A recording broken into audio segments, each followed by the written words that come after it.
short distance, long distance, if you can make your way through a truck, skidoo, all the better for the power of Dene Nation. We're going to a Dene community for a meeting. So we take every effort we can to get there by going on the land. That's what the elders have always told us. Travel on the land to the meetings, to places. That way you will keep your culture, your identity strong for yourself and for the young people to watch. It's so important that we do that. Also, the elders back home always told us when you are a visitor and you sit on a special meeting or special gathering, make sure you wear your finest clothes. The finest clothes that you ladies make for you. Be proud of it. Be proud of your women's work and wear the clothes on their behalf when you are in a special meeting. If we do that, pictures taken next gathering, everybody will be wearing traditional clothes. That will be powerful in itself. This is what we need to do to bring the image of a nation at the higher level than it is today for the young generations to watch and see. Somebody else say, again, I want to use that word, but we will go and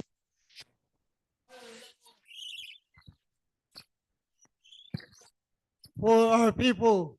This is the message I want to give to the nation, to all the leaders. It's important that we do that. So I thank you for listening. There's more words to say later. For now, I wish we to have a successful meeting. We come home with something tangible and everybody be happy. Masicho, thank you.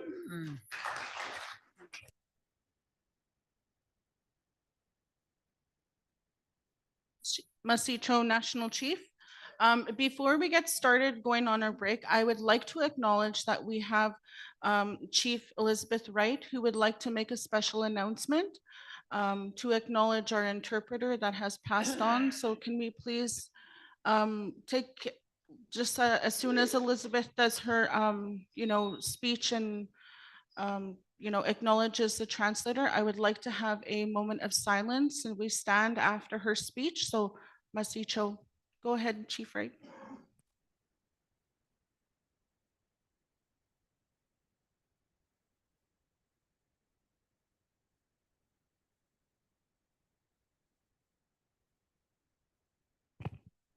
Good morning. Thank you, Chairpersons, National Chief. Thank you for giving me this opportunity to acknowledge the late Evelyn Perry. Evelyn passed away on January 26. She was a member of our community, Tetlejay. She inspired all of us with her commitment to the Gwich'in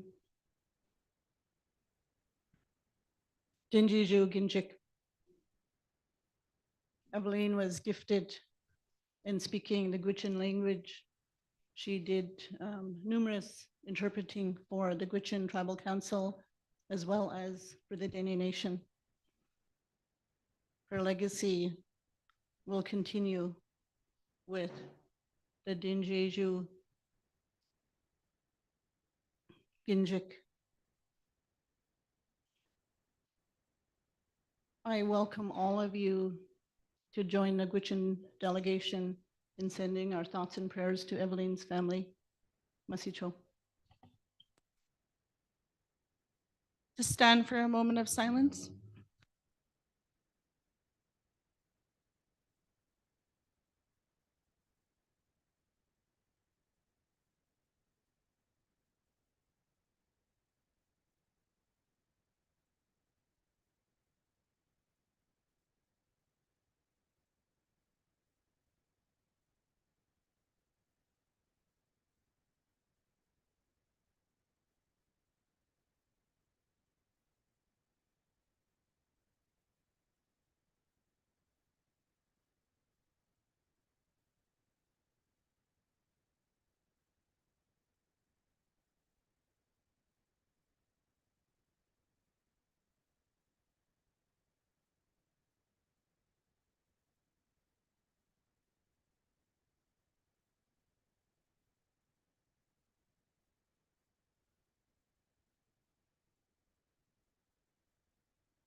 Masicho, Chief Elizabeth Wright, for acknowledging our translators.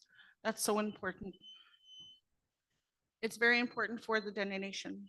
Next is we're gonna have refreshments. So I just like to, myself and co-chair Dolphus, we're gonna call for refreshments, so take a break. Um, There's the bathrooms are just out here in the hall to the right, up the stairs. In your packages are all your rules and regulations. If you have any questions, please do bring it up to us. So I just want to say that we're going to take a 10-minute break, and then myself and the co-chair will introduce ourselves, and we'll go through basically if any motions or resolutions that need to come to the table. As you understand, our Dene Nation staff are here. Our national chief is here. Myself as the chair and the co-chair. If you have any questions or anything, we're here for you. We're here for the leaders and all the delegates for the Dene Nation. So if we want to take a break, Masicho.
Masicho, everyone.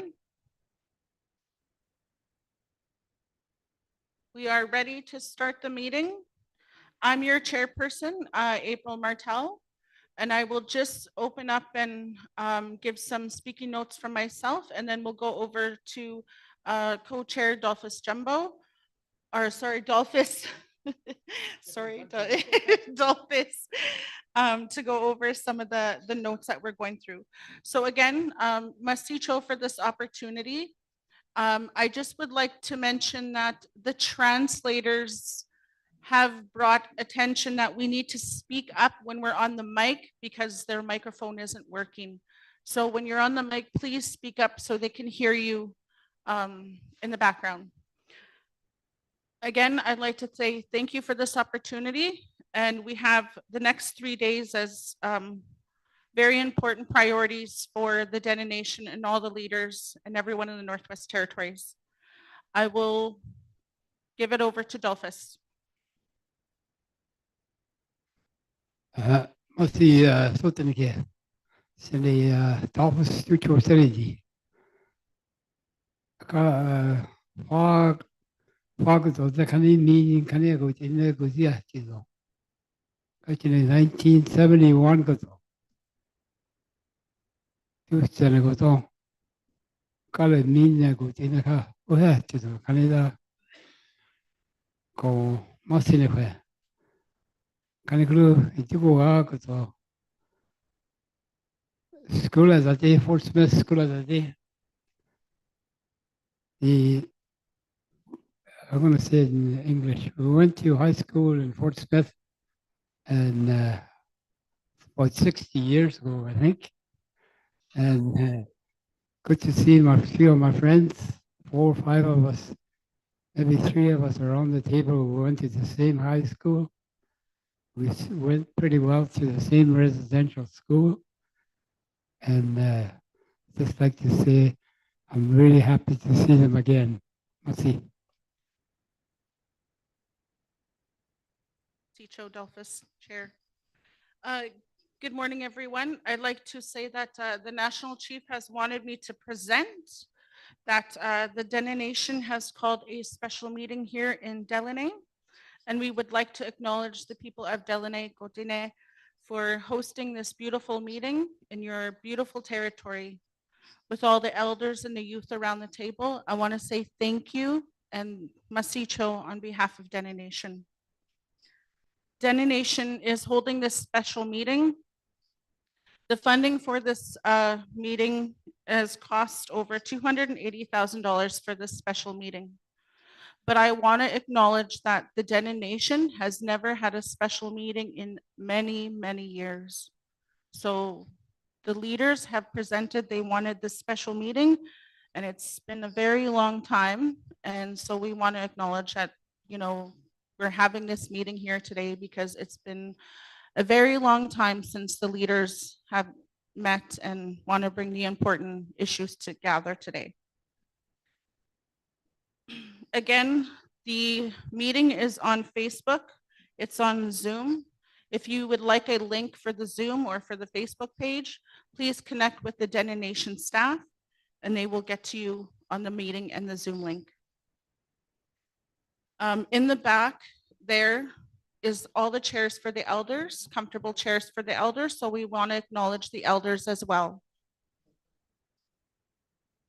For the translation, I want to acknowledge the translators again, that we speak loud for the translators and also speak slow so they can take notes and translate properly for you all.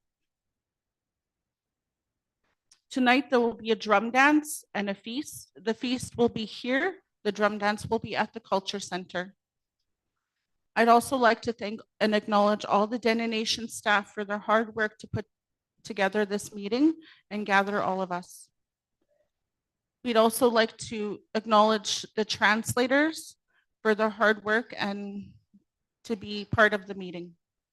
And to the cooks, the drivers, and everyone that put this meeting together, we want to thank you all and all the leaders. So one of the biggest topics, we have 4 topics that are on the agenda. And the first one is going to be the child and family welfare. I want you to know that the child and family welfare is a very sensitive topic. And if you need help and you need to speak to anyone, we have the Dene Nation staff. We have elders in the room as well. Myself and the chair are here if you need to speak to anything due to the sensitive topic that we'll be speaking about next.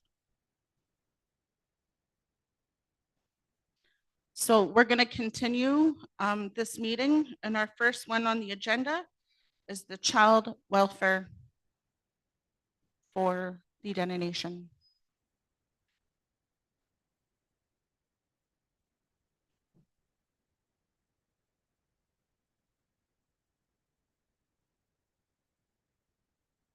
Next, we have the child and family welfare. We have housing, the constitutional reform, the Western Boreal Caribou Initiative, and any resolutions that need to be at the table.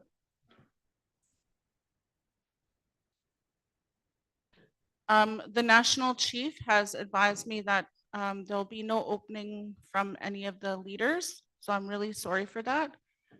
They just told me to go over the agenda, but if you would like, we can do an opening from the leaders. National chief?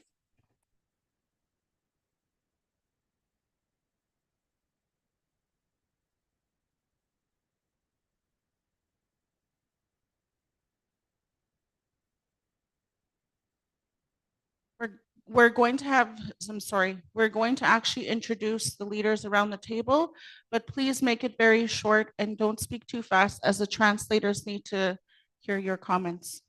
So we're going to start with the chief from the Gwich'in Tribal Council. Good morning, everyone. Thank you, Deline, for allowing us to meet in your traditional territory. I'm Chief Philip Lake of the Gwich'in Band. Thank you. Good morning. I thank the community of Deline for inviting us to have this special meeting here, and I thank all of you for coming to join in the discussions. And I look forward to the information that we'll be hearing in the next couple of days. My name is Bernice Furlong. I'm from the Inuvik Native Band, and I am their sub-chief. Thank you. Good morning, Terry Peterson, proxy for Chief Randy Edwards of the Clavic Indian Band. Good morning. So I thank quite loud.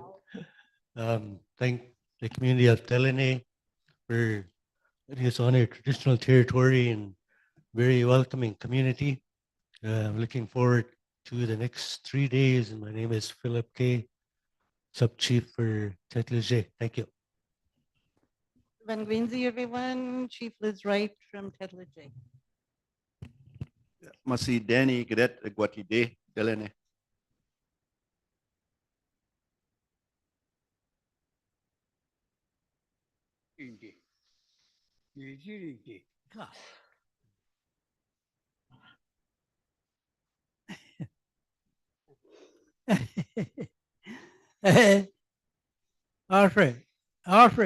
Alfred, tani to ziliti. Satu kuda. Chair in the Yale Deline Elder Council, Masi. Morning. Welcome to the Satu. Chief Obert Kishan from the Satu. I came in late, so I'm kind of tired, so don't mind me.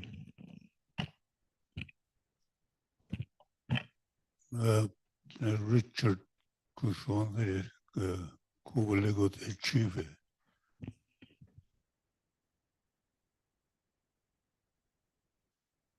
Hello, my name is Frank Andrew, Chief of Toledo Dene Band. Good to see old friends and new friends, It's really nice to see all of you again, because we've been through many things this last couple of years ago. And it's good to see you all. Masicho.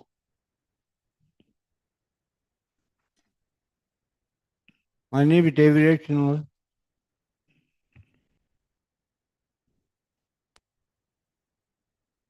Hello, Chief Melanie Norwegian Manico from Jimmery River First Nation. It's good to be back in Deline, Masi Deline. Yeah, thanks. Again, we thank the community of Delaney for inviting us to your great community. I just want to again thank the Gutchin for mentioning the name and giving some high respect to one of their translators that moved on. Translators are the heart of what we do in this business. And again, I wanted to thank her for the good words and also having old Alfred Tenaton do the prayer for us. Again, I want to thank these two people for bringing some light to this morning's meeting. Masi. Morning, Sultan there. Jimmy Moses there, Pitzaki there. Thank you, Danny, there for inviting us all here to your wonderful community. Must see Danny. Sorry, Alfred there for your prayers there. Good to see everyone there. Must see. Chief Hope with Atherton Co First Nations. Thanks to Danny and the community for allowing us to have this meeting here. I know it's been a long time coming, and I think the main issue is child and family welfare, and hopefully we get a good meeting today and good discussion. I look forward to it. Thank you.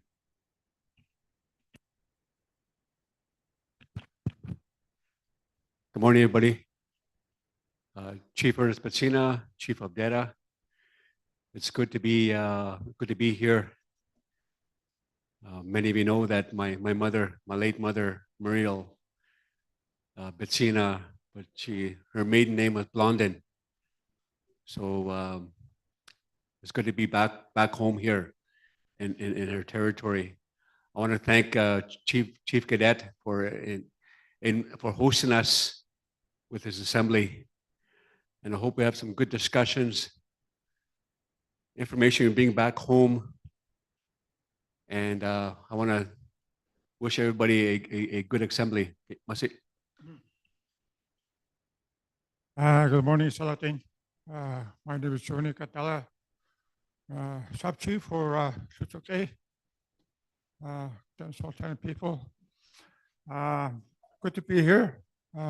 Thank the elder for the opening prayer and Chief Cadet. Like to be in the South 2 territory. Thanks for the invite. Good to be here. Mr. Cho.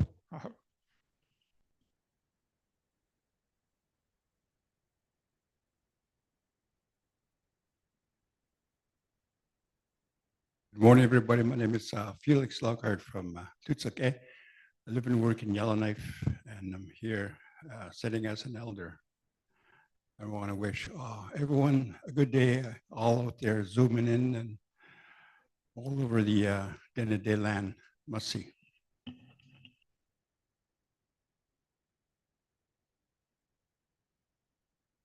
National Chief George McKenzie. I want to acknowledge my wife who's with me, Louise. I asked her to speak, but she went to get some water, so thank you.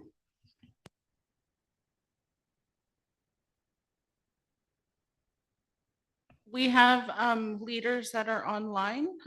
They're going to introduce themselves as well. Chief Kayan, Chief Kenneth Kayan from West Point First Nation. Good morning, everybody. See to the elder for prayer. Look forward to listen to what everybody else to say there and keep up the work. We'll see.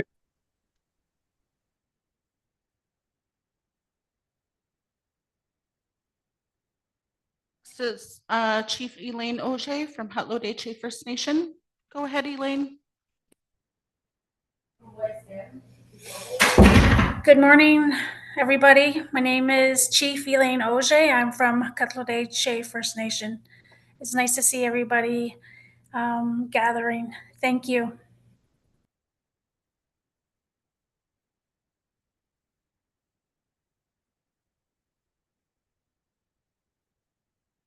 There is also one more chief that's online. There's no name attached to it, just a phone number. If you'd like to introduce yourself. Good morning. Can you hear me? Yes. Chief Heron, Salt River First Nation. I'd like to say hello to everyone around the table. Grand Chief George McKenzie and his lovely wife. You guys all look so great around the table. At this time, I wanna say that I'm sorry I was not able to make it there. I wish I would have, because I probably would have been on the ice fishing and not at the table. So all the good fishing that Danny's saying, that's there. So I just look forward to the presentation. Look forward to all the comments on the that is before us, and hopefully that we will continue to bring this forward and stay strong on it and united together. I just want to say that I miss one big happy family there around the table. You all look great, like I said, and thank you for all the kind and words of wisdom from the Grand Chief. Thank you so much. Have a great day.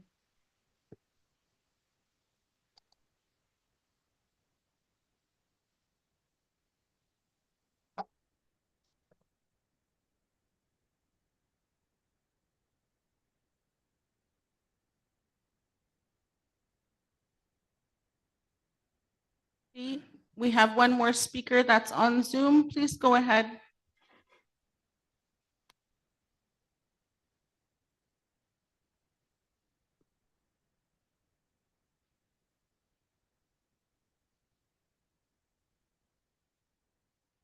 Asa, you can go ahead, Asa.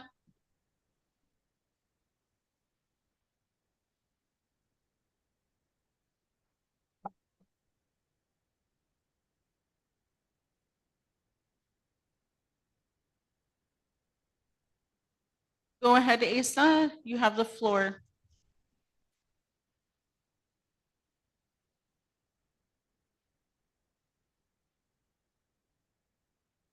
Have to unmute your button.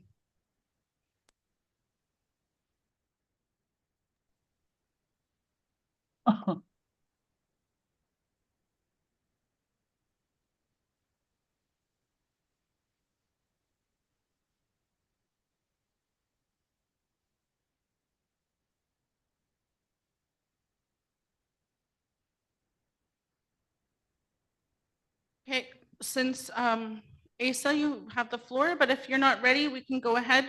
I would also acknowledge some of the leaders, previous leaders that are in the room as well too. Previous Chief Archie, Norman Yakalaya, and Stephen Capui. I want to thank them all as well.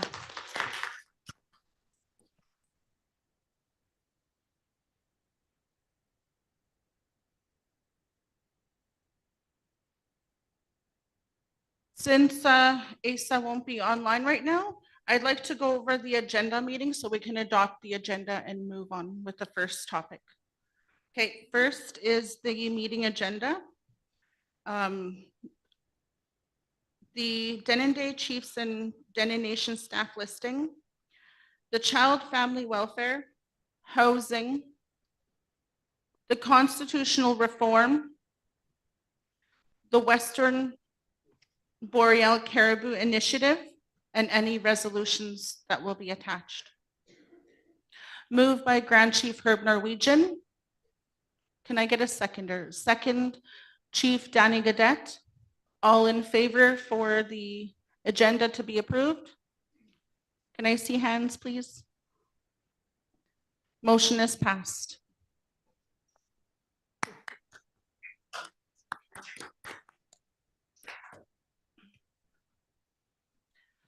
Okay, again, like I mentioned, the first subject is the child and family welfare.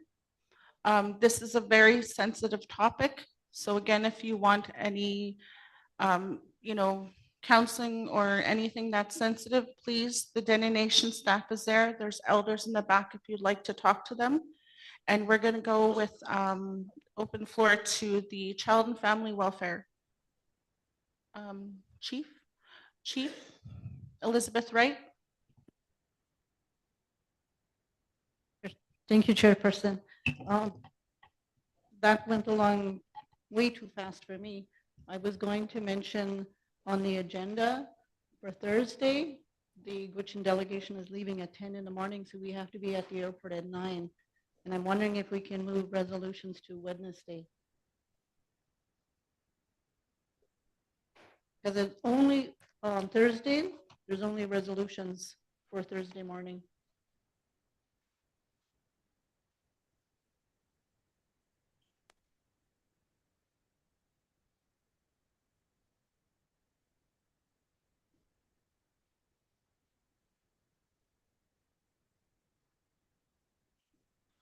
Yeah, that I was the mover for that motion on the agenda. Maybe we could move it after the constitutional stuff in the afternoon. Maybe that might fit.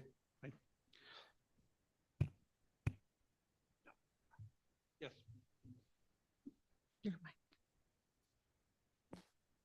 Must see, we can do that.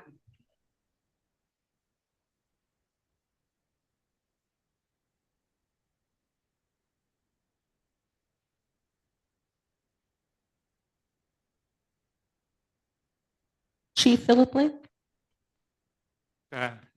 Moving the agenda was quite fast for me. I was going to see if I could put an amendment to add the last assembly was this assembly called for a state of emergency on hard trucks in the territories. So this is a special meeting. I sure wouldn't mind to talk about the hard trucks that's coming into the north, if possible. Thank you. Masicho, Chief Philip. Do you like to put that on the agenda? Where did you want to have place it?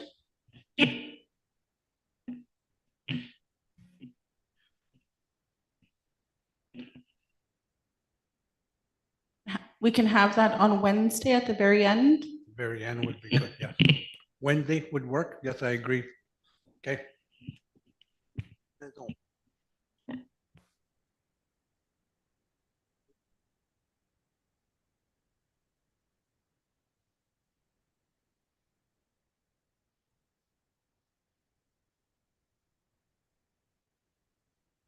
So anything else to the chiefs? We added the state of emergency and then we're going to bump the resolutions to Wednesday.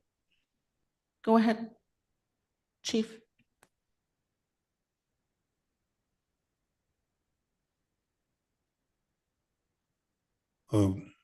Under the Western Boreal Caribou Initiative,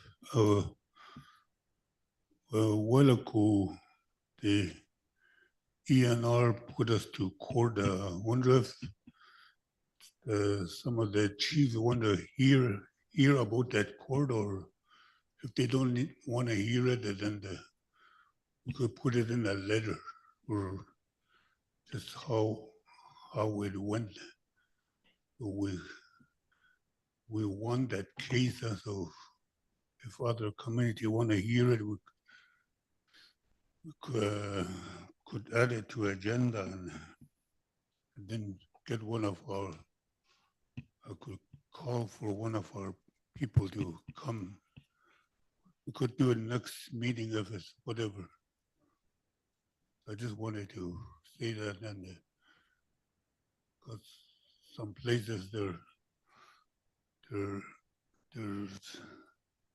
kind of like a ENR put their ways on there, and so just wanted to say that on the, we could put it for on the agenda, or we can write a letter to the nation and could send a letter out to the chiefs if they want to know about what about it, how we went about it. Namaste.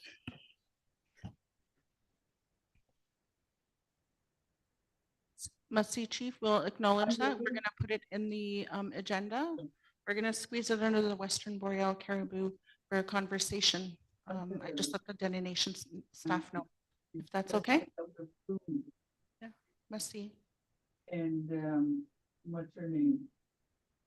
The granddaughter, Janika. Go ahead, Grand Chief Oh, Kashan.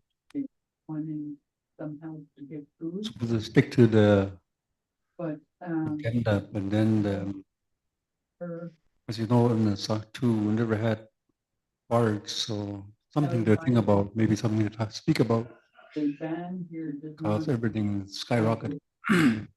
All the fuel and all the gross, everything, so So I'm going to. know that we said we're going to stick to the agenda, but donate maybe it's just something that we need to speak I about. don't want See, Janika to go up, and I want you to go. Go to your mom and get a list of what she needs. Must see Grand Chief Kashan. And then we'll go to the store. Then you'll come here and go to the store. Is someone on online? We can't hear you.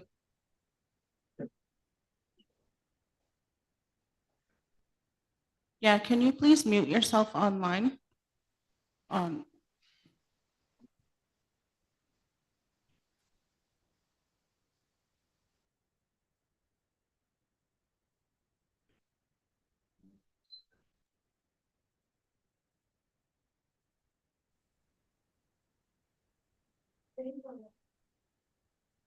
If the Dene Nation staff can mute the people online, we'd appreciate that because there's too much talking in the background and we can hear the people speaking and the loud noises. Masicho. No, Okay, you're wide so open. Oh, sorry.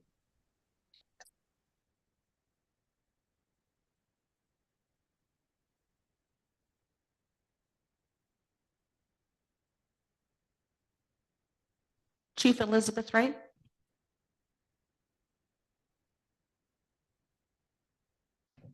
Thank you, Chairperson. If you recall, Huge. That's there. last Can't hear anything. year at the Right? Dene They National shouldn't hear Assembly, you. Yeah, we had I hate this. I'm sorry.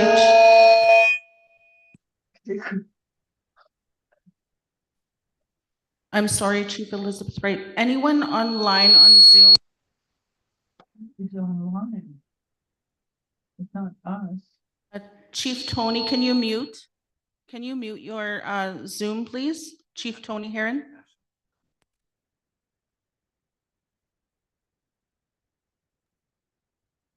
Can you hear us now? Can you hear?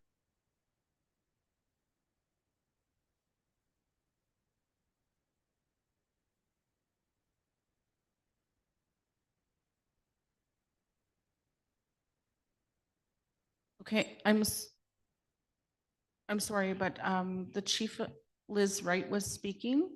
Please continue, Chief Wright. if you recall last summer when we had the Dene National Assembly in Deda, every region was allowed to bring up one topic. And I really felt that the Gwich'in region had more issues to bring up with Dene Nation, more topics to discuss. And during that meeting, it was decided that a special assembly would be held to give each region the opportunity to speak on various topics that they wanted to speak on. I understand through the executive committee meetings that the funding for this meeting, the child welfare, the housing initiatives, and the boreal caribou, those are the main topics to discuss. I agree with that.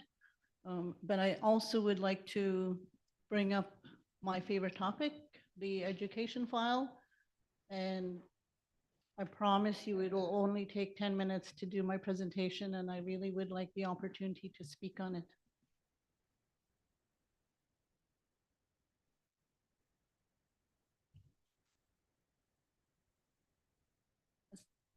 Masicho, Chief Elizabeth Wright.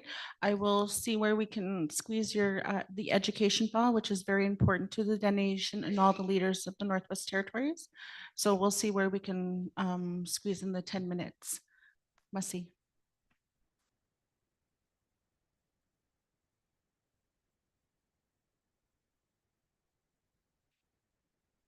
Go ahead, Chief.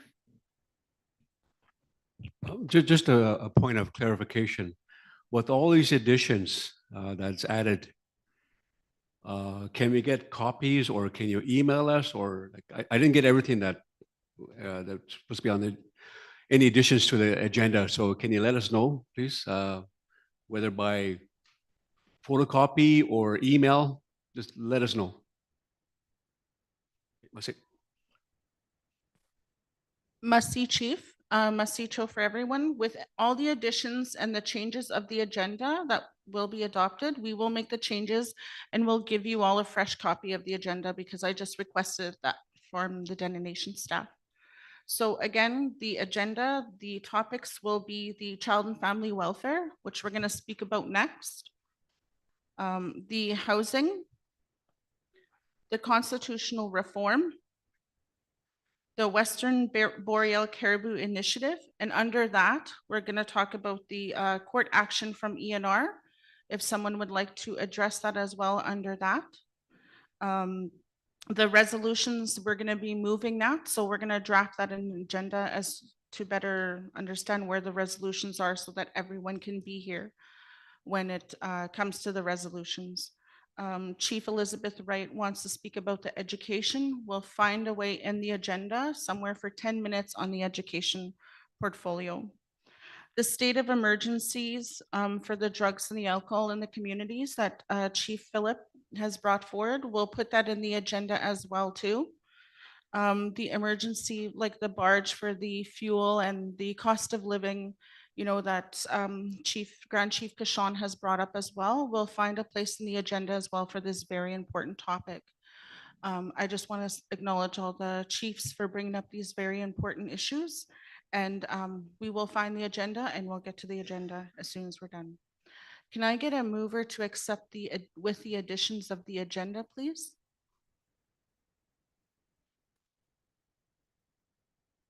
Chief Danny Gadet, Masicho for moving that. Can I get a seconder? Seconder, Grand Chief Herb Norwegian. Any abstentions? Any comments? All in favor for the additions to the agenda? Masicho to all the chiefs.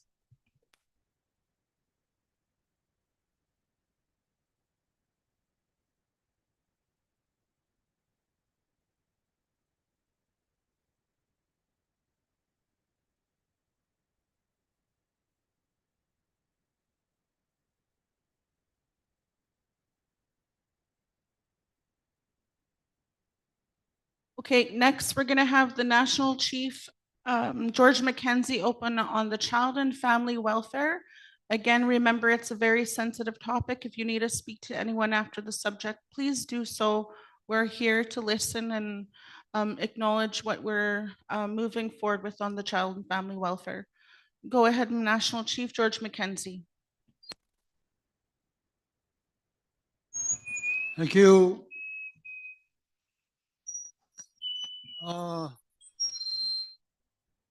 On child and welfare, in July, August, we'll look at the file. The NWT were not included in child welfare. So after we look at the file, we had a meeting and we went to Ottawa. We met with Canada National Chief Cindy Woodhouse, and we gave her our position.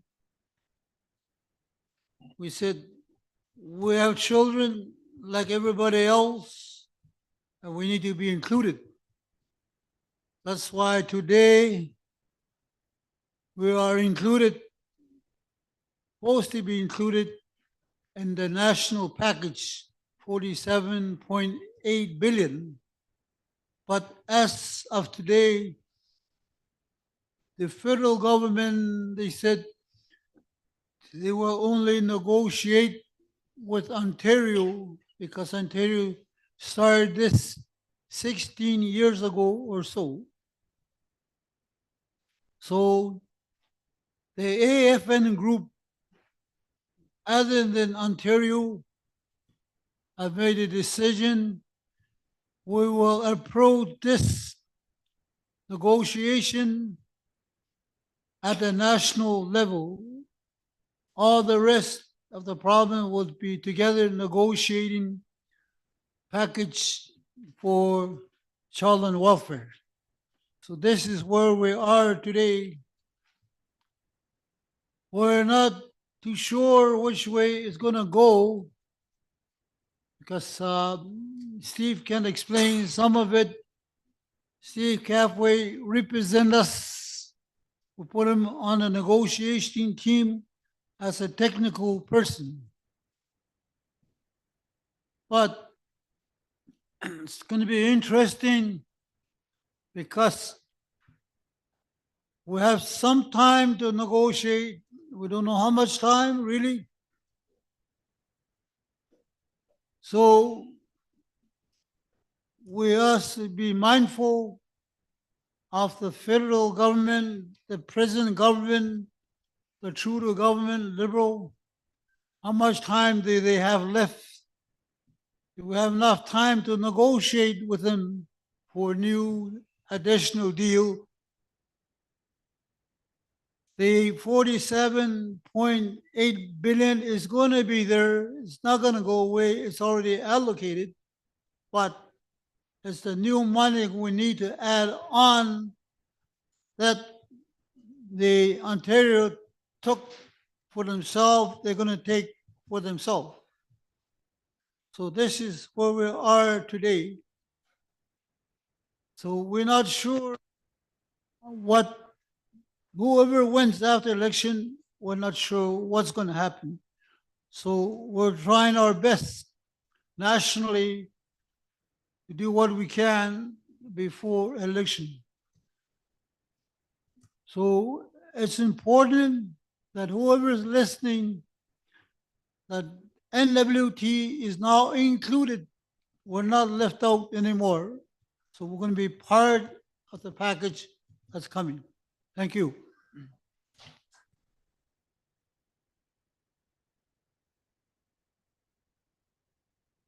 Mestizo National Chief George Mackenzie will now give the floor over to Stephen Kakfui, who's a negotiator for Dene Nation on the child and family welfare. And then we'll take any questions or comments after that. You. Is the speaker working? It's okay. Okay, well, thank you. It's good to see all of you here. It's been almost 20 years since I last visited Deline. So all the babies that were born since then are now in their late teens and early 20s. It's a long time I have not been here, so it feels good to be with you. The issue, we just call it child welfare services and family services. I've started somewhere in BC where they in 1997 or so, they organized a society called the Family and Child Care Society, set up to advocate for families, communities, nations that want to take care of their own children and their own families. All across Canada, for the most part, First Nations live on reserves, and on reserves, the federal government funds Family and Social Services, childcare with federal money. And that is what started the action. Two things. One, First Nations all across the country were not happy that they had no involvement, no control over their own children and care of their own families. Like here in the Northwest Territories, we have the territorial government that has the jurisdiction that they exercise in all our communities to take care of children that need care and to provide services for families that need support and care. The apprehension of children is ongoing all across this country. Babies, young children are seized almost every day from our communities, from our families. And for some places, it's almost impossible for families and parents to get those children back. The second issue that drove the action was the fact that the federal government was shortchanging the services for First Nations on reserves. That is in comparison to what was paid for child care and family care in provinces and territories across the country. On reserves, the federal government was paying less. And they got caught because the society that was set up in BC took Canada to court along with the AFN or the Ontario Chiefs and the Anishinaabe Nation in Ontario to the Canadian Human Rights Tribunal for abusing the rights of First Nations to be treated equally to other Canadian citizens in the amount of funds and resources that are provided on reserve. The Human Rights Commission, I think somewhere around 2007, ruled in favor and basically said Canada is not treating First Nations with the respect and support, the level of support that should be provided to them. And so they issued a number of kind of directives or conditions that the government must meet.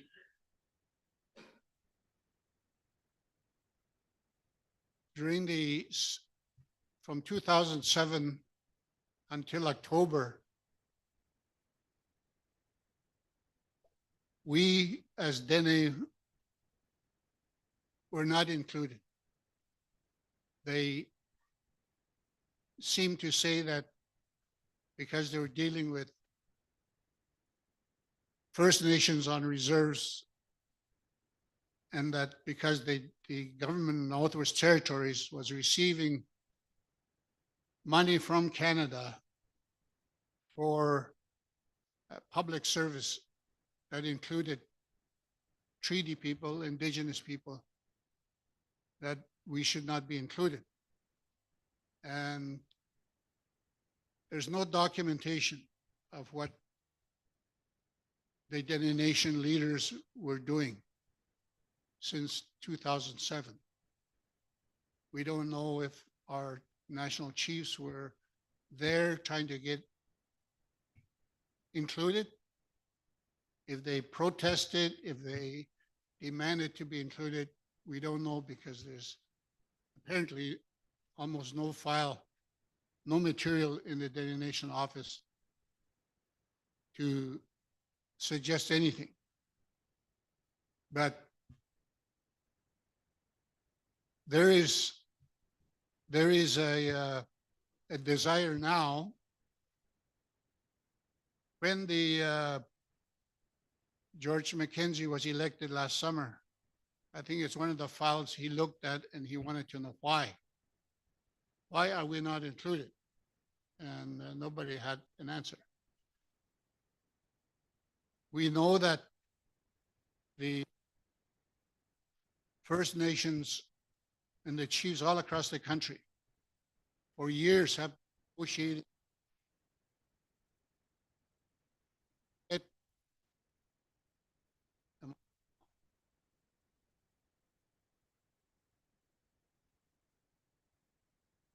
They have been negotiating with Canada to do two things. One is compensation for the impact that the lack of support and duress that Canada has created amongst children and families all these years. They negotiated a compensation package, which only came because of the court. We were informed by federal officials in Calgary that the compensation package that is offered and being dispersed right now amongst nations across the country does not include the chiefs and the communities of the Dene Nation. There might be some minor exceptions, but for the most part, there is no compensation for us. But officials said you would probably have to take legal action against Canada. That is the only way our government responds to liability issues. We also know there was an offer on the table of 47.8 billion over 10 years to be divided up amongst the First Nations of Canada to provide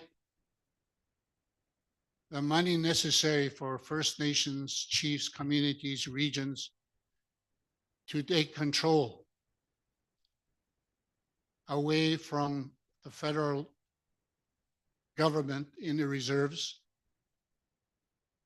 and for those that are in BC that have no treaties but live on reserves to take over, prepare their communities to have the organization, the skills, the resources in place to take over the care of children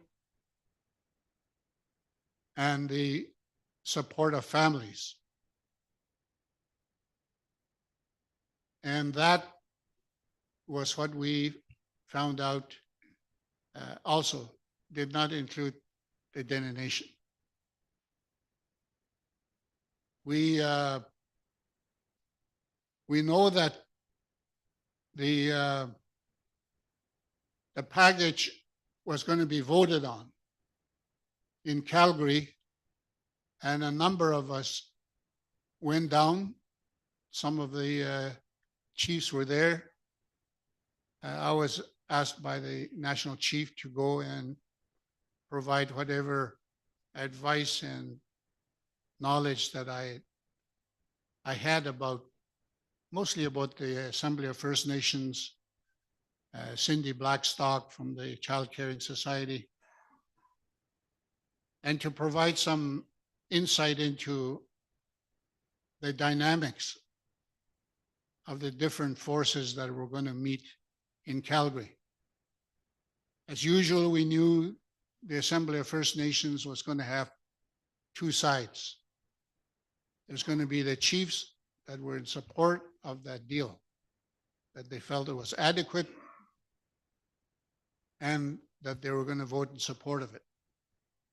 We also knew from the news, from emails and online messages, that the chiefs from Saskatchewan were unanimous in not supporting the package.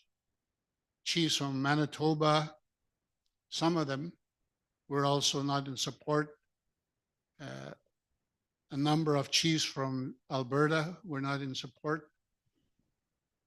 And BC was almost unanimous in not supporting the deal, what they called the final settlement agreement, or the FSA. Yukon were included, but did not benefit from being fully included. The Dene Nation, as I've said earlier, was completely not included in that deal that was negotiated. Chiefs from Quebec also signaled that they were not in support, but we had no idea how many were against. And then chiefs from the Maritimes. We got to Calgary, and it was an amazing kind of experience for myself. I haven't worked with Dene Nation for a while, but what I saw there was the chiefs that were in attendance, along with the staff, decided together in a respectful, strong, unified way to go to the delegations, to go to the AFN and say, we want to be included. And do you support us, yes or no? And if that they said, it's too late, we don't support you, we would withdraw with respect and with dignity. We're not going to beg. We're not going to have a tantrum. We're going to do it with the dignity and respect. And that's how the chiefs, George McKenzie and the chiefs in attendance decided we're going to go ahead.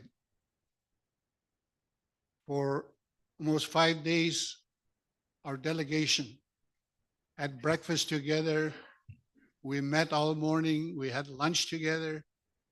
And after the afternoon sessions were done, we had supper together. And it was a good way to work because we got things done. The first people to come to us was the Yukon. Chief Pauline Frost from Oak Crow came and asked if we wanted to work together with them. And our chiefs agreed. And so that was the first initiative. The others came, Regional Chief David Pratt from Saskatchewan offered to meet with us and without condition just said, if you want to be included, we will support you. So we had a couple of meetings with the Saskatchewan chiefs.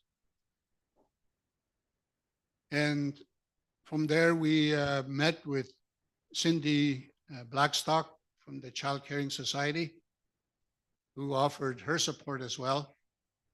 And a lot of First Nations work with her as partners, as she's very clear, honest, and straightforward, and a great person to get advice and information from. We also asked to meet with the AFN National Chief, Cindy Woodhouse, and she came. She also offered to support us and work with us however we wanted that done. The assembly came with the sole purpose was to vote on that deal. But my recollection was that before that motion came up, there was going to be a motion. Before that, that would say, let us defer the vote on this final settlement agreement for 3 months. So it gives us time to make amendments and finesse the deal. We didn't want to vote on something that we had no part of, to vote yes or no. So we said, we want to vote for that motion, that we will support the motion that says, let's defer a final vote on the final settlement agreement for 3 months. But when the motions came to the floor, that motion to defer for 3 months disappeared. It wasn't there. And so on the floor, the national chief and the chiefs decided we have no choice. We have to vote against the deal. So it gives us time to be included and to make amendments that BC and Saskatchewan and so many chiefs across the country were saying the deal is not good enough. We have some problems with it. We need time to fix it. But there was no time. The motion came first, and it just said, do you support the final settlement agreement, yes or no? So on the floor, we decided to vote against it. And it was not a close vote. The vote was something like 267 chiefs voted against it. 267, and only 147 chiefs voted for it. So by any measure, it was a massive defeat, a rejection, refusal to endorse that deal as it was.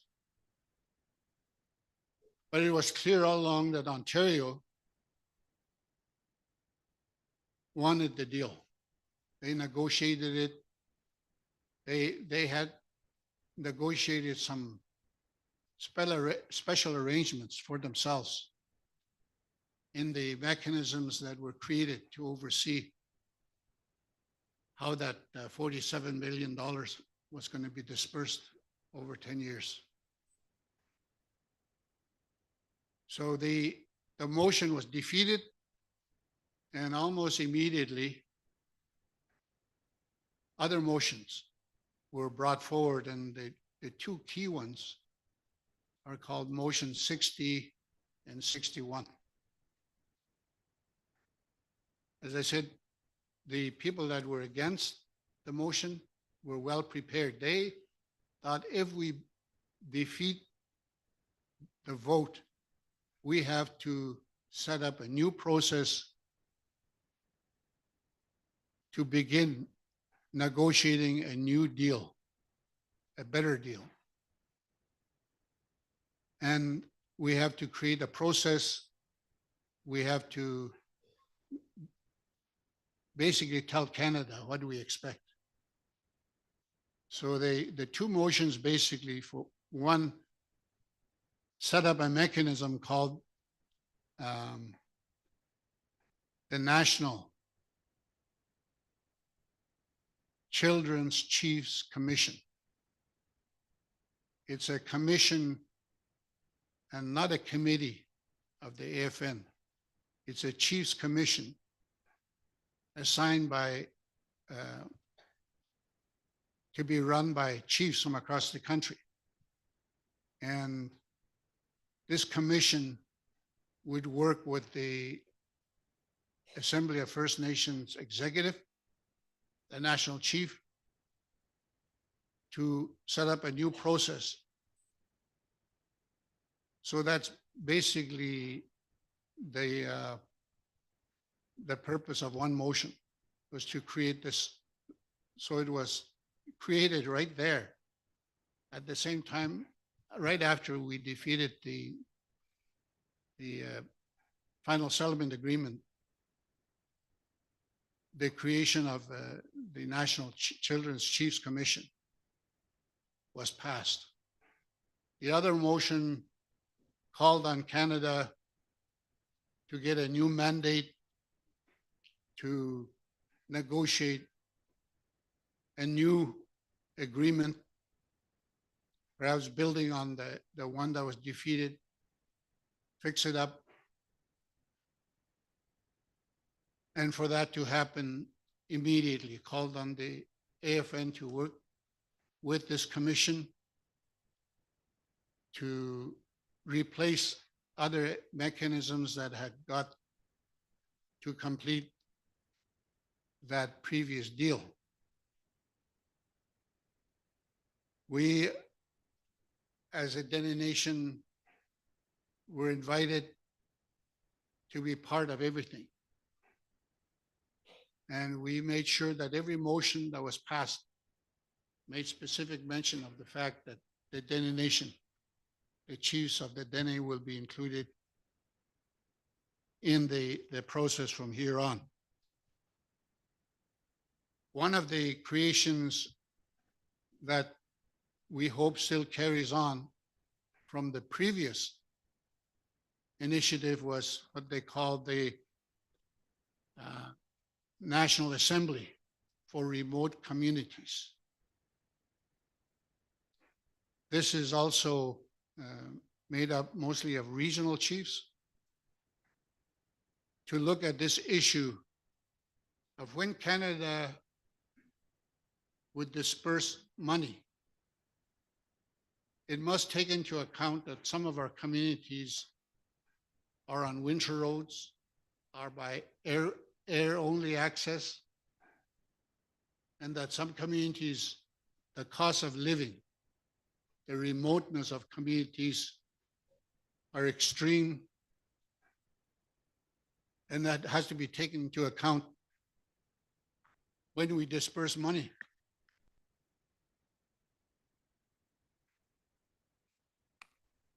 George McKenzie, as our national chief, sits on that committee. And the job of that committee is to come up with what you would call a quotient.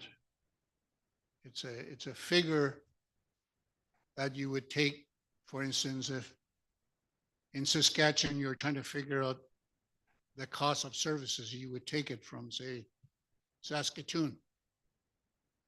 And the quotient would be used depending on the degree of remoteness. You multiply that by that quotient and you would come up with the cost of service or goods or cost of living.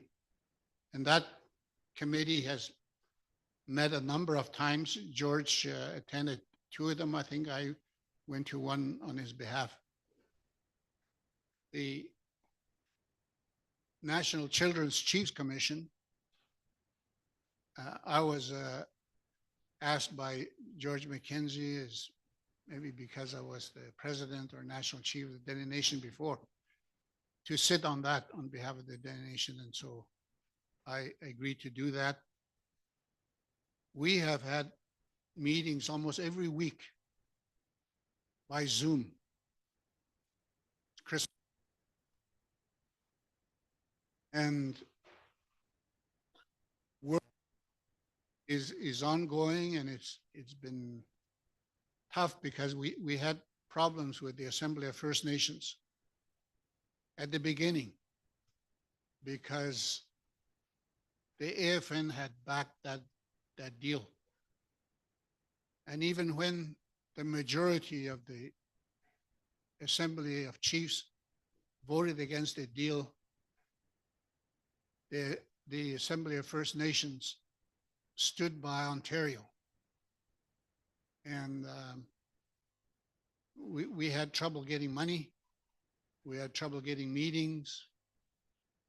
So we're ironing out our differences, you might say, with the AFN and now the executive, the regional chiefs who make up the executive have issued direction to the Assembly of First Nations, to the national chief, to provide funding for this Chiefs Commission so that we could do the work we need to get done to get the process started again under a new mandate. We know it's difficult. There's a federal election pending, and we're not certain of how everything will unfold over the next while. But we are part of this new initiative. And it's our view that we should honor the chiefs who have supported us when we asked, and to stay with the chiefs as they try to start a new process with Canada to negotiate a new arrangement, a new deal, and a funding package. Many of you know as well that the Inuvialuit Regional Corporation earlier last year negotiated a deal for themselves in the Inuvialuit region, Palatuk, Sax Harbor, Tuk, and the other Inuvialuit communities. So they negotiated 500 million over 5 years. And it's just for family services. It does not include child apprehension. I talked to a couple of Inuvialuit leaders in December, and they said they would be happy to meet with us at some point so they could explain their thinking behind what they negotiated and how they're going to implement it and organize it. But we haven't made any offers to meet yet. We're just, things are happening at a very fast pace, and we're just trying to stay on top of it. But all to say that we also met with federal officials. I knew I forgot that. In Calgary, senior officials from Canada that met with us, with our chiefs, and said, there is money right now if the Dene Nation and the Dene communities, regions wanted to access money to get prepared to take back, we should say, as self-governing people, our jurisdiction over our children and our families, that there's money for that now. And that if we wanted, we could ask for money on behalf of everybody to get the ball rolling, that we need to prepare our communities to explain the situation and how we would want to begin preparing our communities for this change. Things like workshops, sharing best practices, allocation of resources, taking over jurisdiction, legal powers, that sort of thing. How would we do it under Indigenous law or Indigenous and common law, you would say. But there's no money for compensation.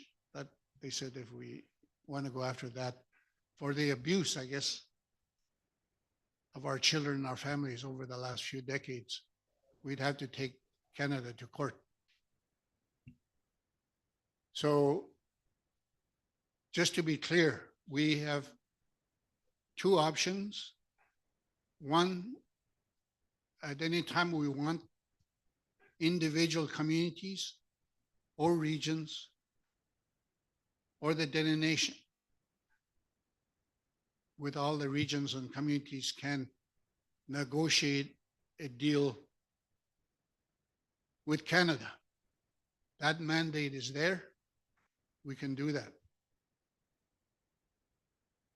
We also now have the promise of being included in a national process. And that basically is what we have accomplished in the, I guess it's barely 4 months since we went to Calgary to begin work on it. So that date of October 14th or whatever it was in Calgary is an important day in our history because it's the date at which, as chiefs and leaders, we decided we will take back the jurisdiction, the care of our families, our children.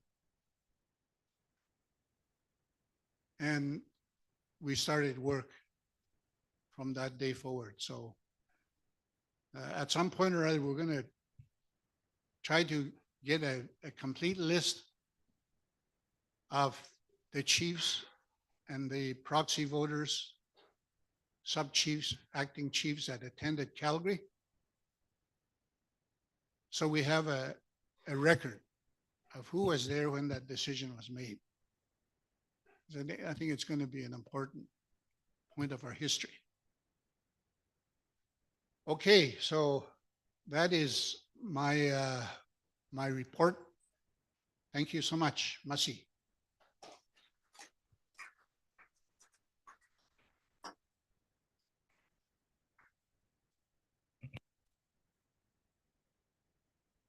Trustee Cho Stephen Kakfui for updating the leaders at the table and everyone in the Northwest Territories for this very important topic for child and family welfare. Is there anyone on the floor that would like any questions or any comments? Please do so. Chief Eugene Hope from ACO Denecho, go ahead. Can you hear me? You know, with the decision from Canada to continue on negotiations with chiefs on Ontario and the Anishinaabe Nation, is that still going forward, or are they still going to get a payout for that? And if they are, Canada says that their mandate doesn't allow for another national level negotiations or a national level negotiations for long-term First Nation Child and Family Services.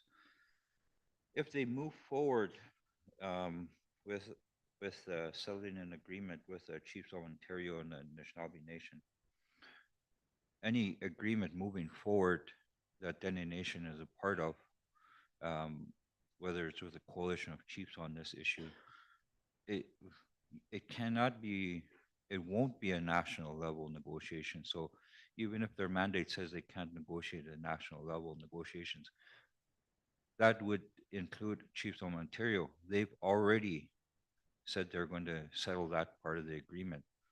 So even if First Nations across Canada come together, it's not really a national level negotiations anymore, because they themselves have already spit us up by saying they're going to settle with chiefs of Ontario.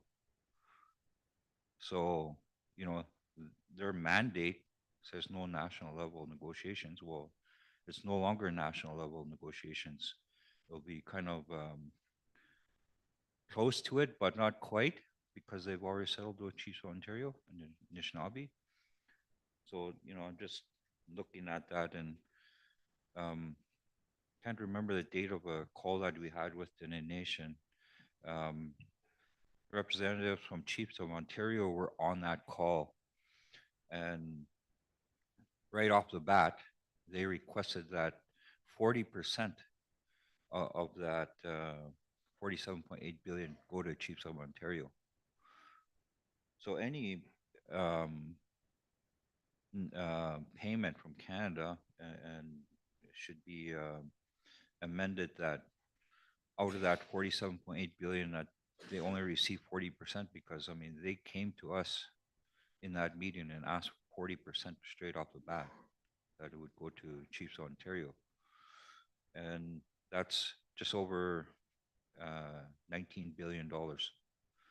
So that other 28.8 billion should be left on the table to negotiate with the rest of Canada for, basically for maybe we could negotiate a higher amount.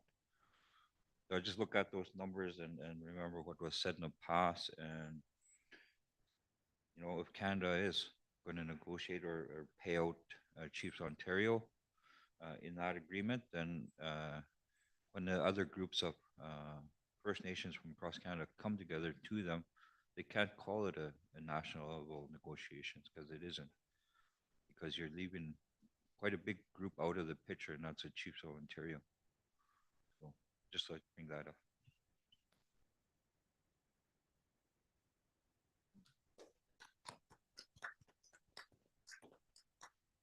Trustee Cho, Chief Eugene Hope. Anyone else on the floor would like to talk? Yeah. Go ahead, Stephen. Steve Cackrey will respond to Chief Eugene Hope. One of the points that Canada made was that they don't have a mandate to come up with a different package. They don't have a mandate. They've had time to come up with a mandate, but we're not clear why.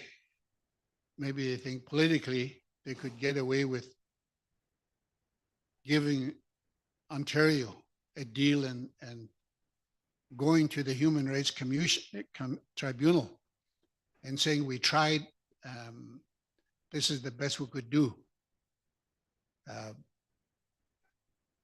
Cindy Blackstock filed a motion with the Human Rights Tribunal about a month ago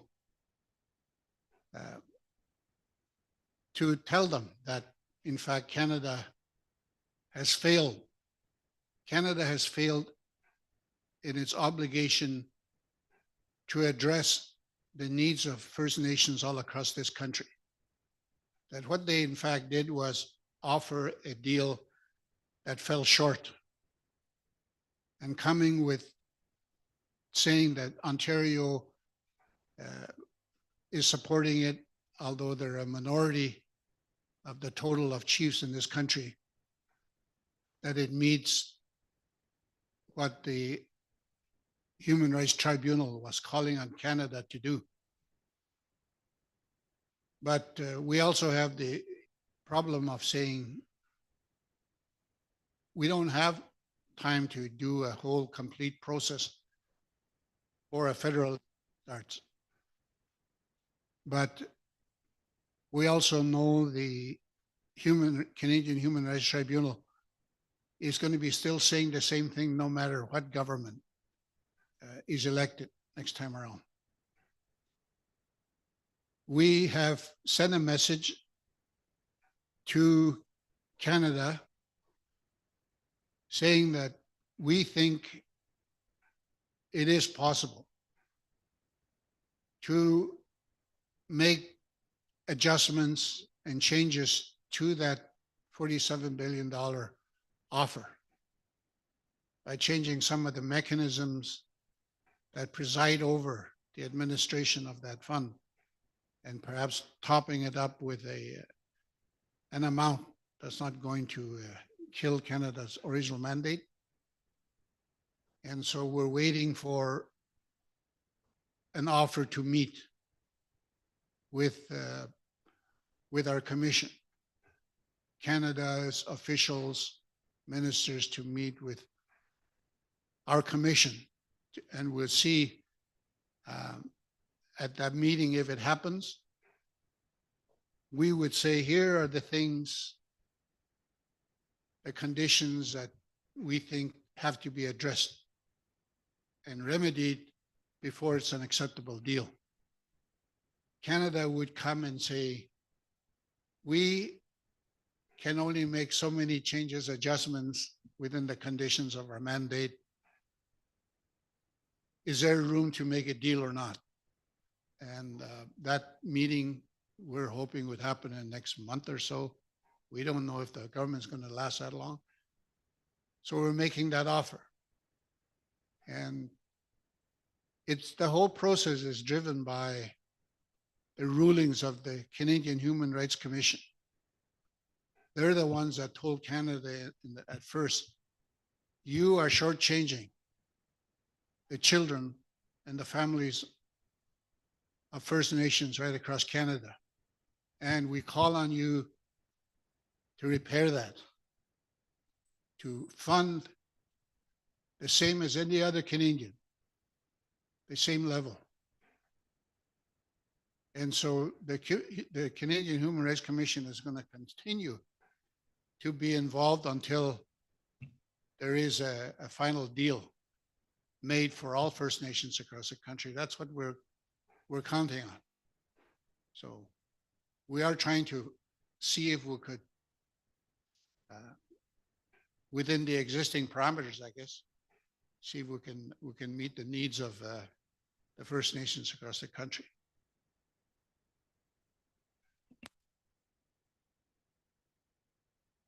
Must-see Stephen, Chief Eugene Hope. Yeah. Negotiating these agreements with Canada and in the past few years, they've come up with a formula, they say, depending whether it's land claims or this kind of agreement. In this one, they put their formula to work, and that's $2,500 per capita. And that kind of gives, kind of ties your hands whether or not it's in their mandate to go above and beyond that. That per capita is a real kind of, we can't go beyond that. But yet, when you look at other parts with programs, funding programs that involve French Canadians in Nunavut, I'm not sure if it's similar to that in NWT. In Nunavut, a program that as soon as the French student is involved in that program, the regular student in Nunavut gets, for that program, depending on how much there are, gets about 861 per student for that program to be funded. As soon as one French student steps into that classroom, that program is now additionally funded another $8,164. Why is that such a big difference?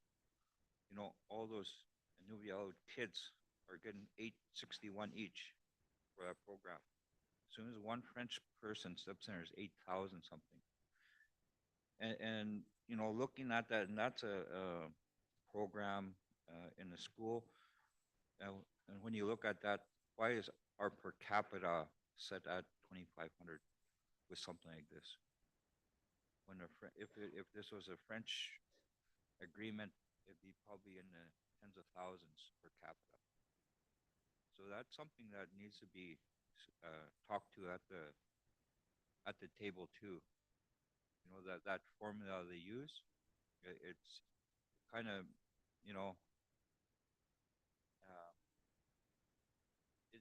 it makes us look bad, makes them look bad, like they're treating us. I don't want to say the word, but they're treating us like the bottom of society. When this land was taken from us, and in the treaties they promised to provide for us. So I'd just like to bring that up, that per capita number, and how it's negotiations can only go up to that number and not beyond. Cicho, Chief Eugene Hope. Go ahead, Stephen.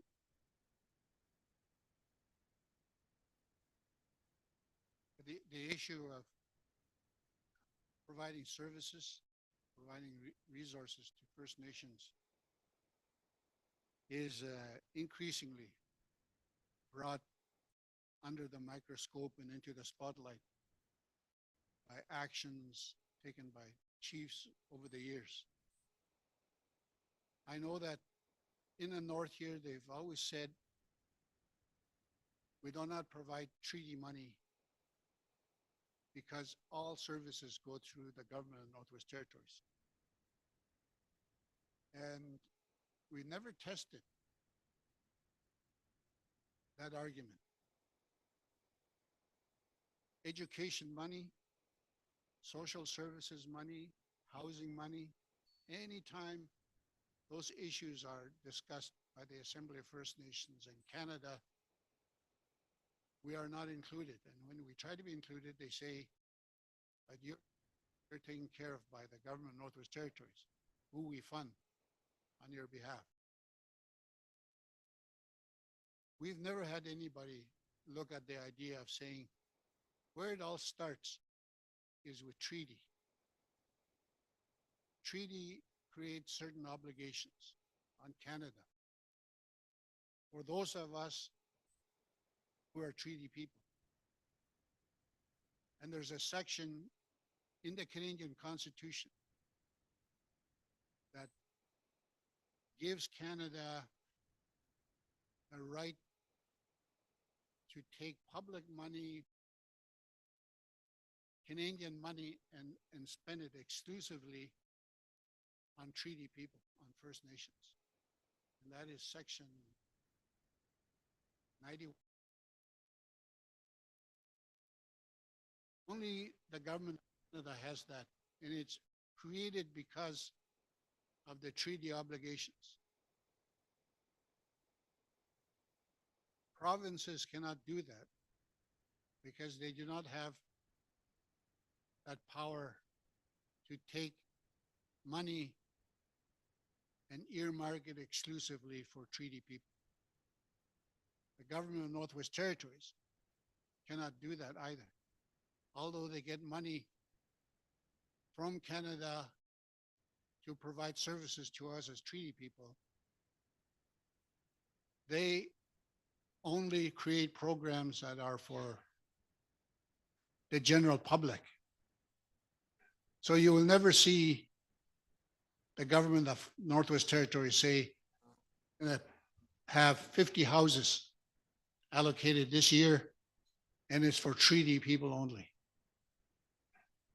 They can't do it. They don't have that kind of legislative power.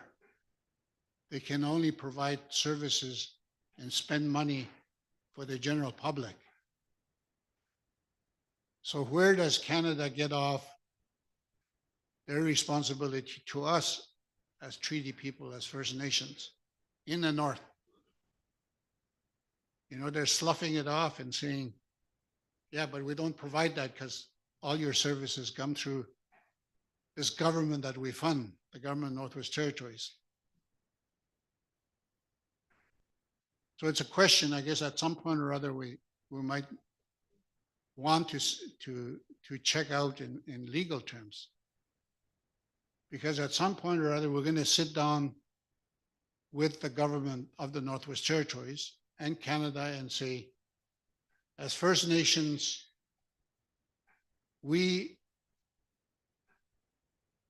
will exercise our jurisdiction over our children, our families. And as chiefs, we will take over the responsibility for our children and our families and our communities. And either the government of Northwest Territories is going to say, no way, you're not, or let's talk about it, or they might say, great, let's sit down and work together to see that how that can be done. We have no idea how they'll respond. Hopefully, they will say, you know, it's good time for you to, in your communities, to take over responsibility of children and families, the apprehension of children. But we haven't got there yet, so we're still in the process of gearing up and trying to flush out first this national process to see how far we can get on it. And as it unfolds, as chiefs, you will decide. Do you want to stay with that process, or do you want to start your own here in the north? Because you can do that. Regions might say, hey, we want to do our own thing. Thank you very much. But even regions that want to do their own thing, we hope will stay together with all the other Dene chiefs to say, let's get organized on it together. Let's prepare our communities together. Let's look at options on how to set up the policies for First Nations government to not only provide services for our children and our families, but to take children where needed from their mothers and fathers for their own safety within the confines of the community where they live, and perhaps into the custody of the relatives who are there. Not remove them from the communities, not give them up for adoption. So we have a lot of work to do. We had some really good discussions in Calgary, and we thought about the idea of getting some of our frontline people together who are already in social services or have been in social services to share their experiences and to tell us what would the best practices be? How should we do it? And share that amongst regions and communities. So again, thank you.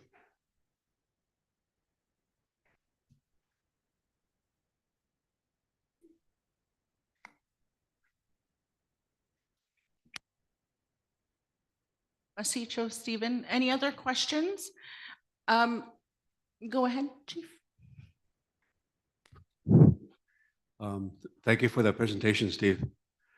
I have some questions for the Northwest Territories.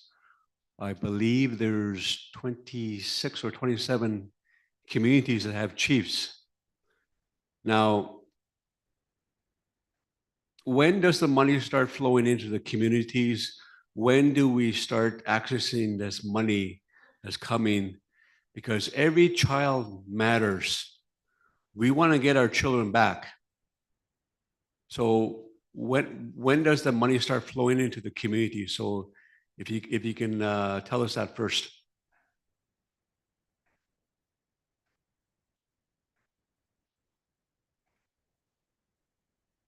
There is, from what I understand, the federal officials that we met with in Calgary said there's existing money right now for the Dene Nation or for regions or individual communities that want to start organizing their communities to look at assuming responsibility for their children and their families. And that's kind of, I think some communities have already been accessing it. I'm not certain. But it's money set aside to have workshops in communities and talk about, okay, if we are going to be, the chiefs are the governments of the community, there are indigenous governments. How do we help our chief and councils assume responsibility? What kind of resource do we need? What kind of training do we need to provide for our people to fulfill those roles? And what is the indigenous law? What is the Dene law that will prevail when we are challenged to say So what is your jurisdiction? What is your power? And, you know, there's elders that could tell us that. There is, you know, we don't have any written laws right now, and we may never want to write them down on paper, but we need to call on our people to say, this is our jurisdiction, and here's the law, and here's where the power comes from.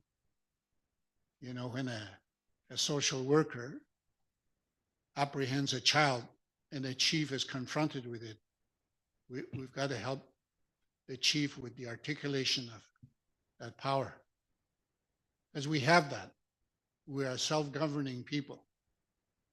And we need an understanding with the GNWT to recognize that every chief today can stop the apprehension of a child by saying, this is Dene law. We've had our laws, our jurisdiction over our children for thousands of years. Just because you assumed it does not mean we don't also still have it. So we need to prepare our chiefs for it, our councils, but also provide training and best practices so that we do it, and we do it in a good way. And I think, you know, make sure that the government of Northwest Territories isn't completely disjointed over the idea that they have to give up this to us as we take over that jurisdiction once again.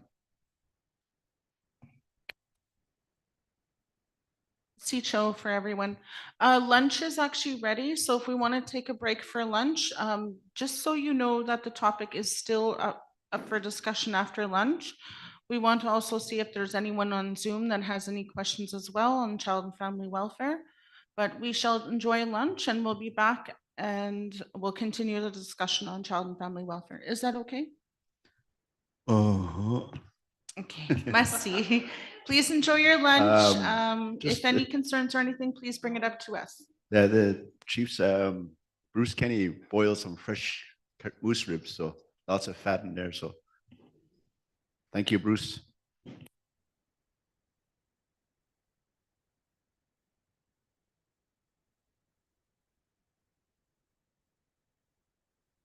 Enjoy your lunch. There's traditional food there. We will be back on child and family welfare at 1:30. Thank you, everyone.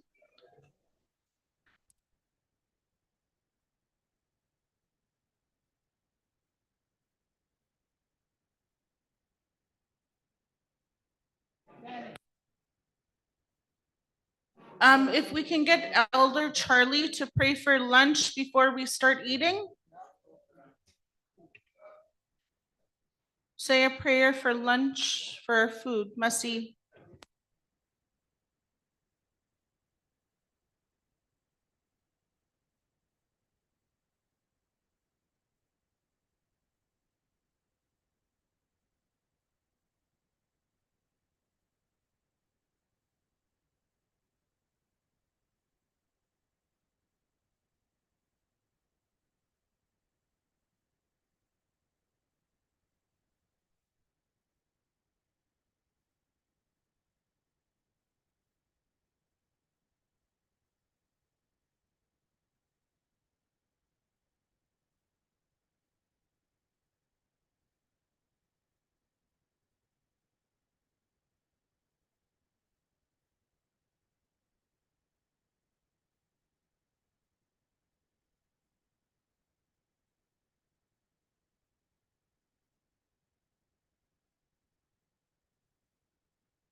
Hello, the delegates go first for lunch.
The meeting is called back to order. If everyone would like to come back to the table.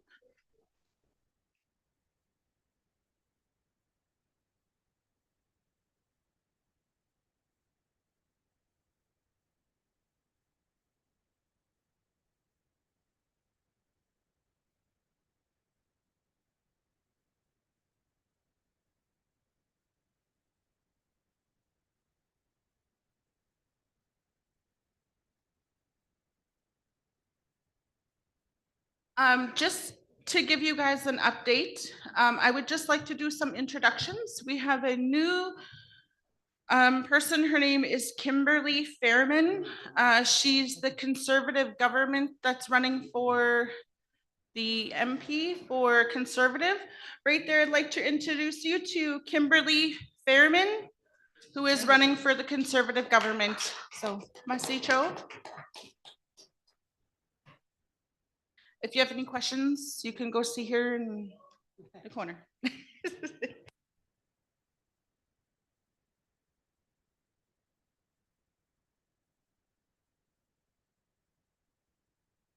Okay, we're actually just handing out the new agenda that was drafted and with the additions that are in the agenda. To the people that are on Zoom, you will be getting an email of the new draft agenda for the next 3 days. With the additions in the agenda.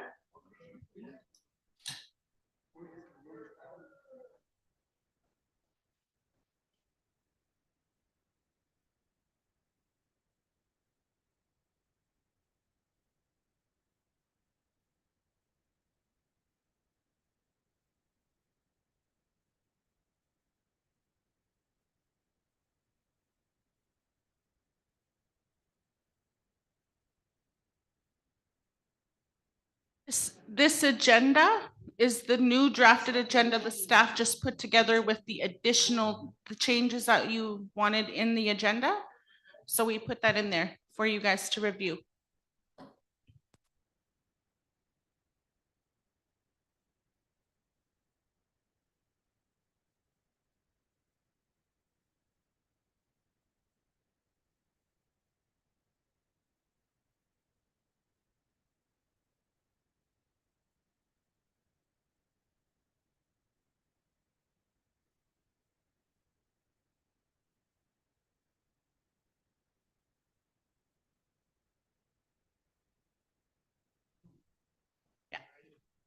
If you have any questions on the agenda, please just let us know on the agenda. Myself and Dolphus will review it, but we reviewed it with the additional that you guys wanted to put into the agenda. Yeah.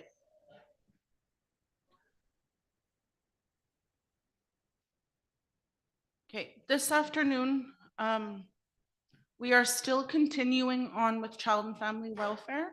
So we are opening up the table for any additional comments or suggestions. Stephen, if you want to add anything, I think you left off with Chief Hope's questions. Masicho?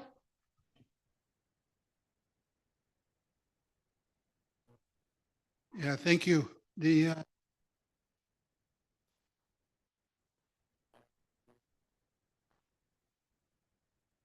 fair bit of work. It's national meeting. Also went to another all chiefs meeting in Ottawa in December, where we continued to work with the other chiefs to make sure we're included in every motion that deals with this issue to date. So we'll continue to do that. And I would say before that not, we could look at getting a motion just to confirm your support as chiefs for the work we've done to date. And direction uh, that- that we outlined to you this morning. So a motion of some kind would be, short to the point would be great, just to confirm. Okay, and we're doing right, and we should keep. Thank you.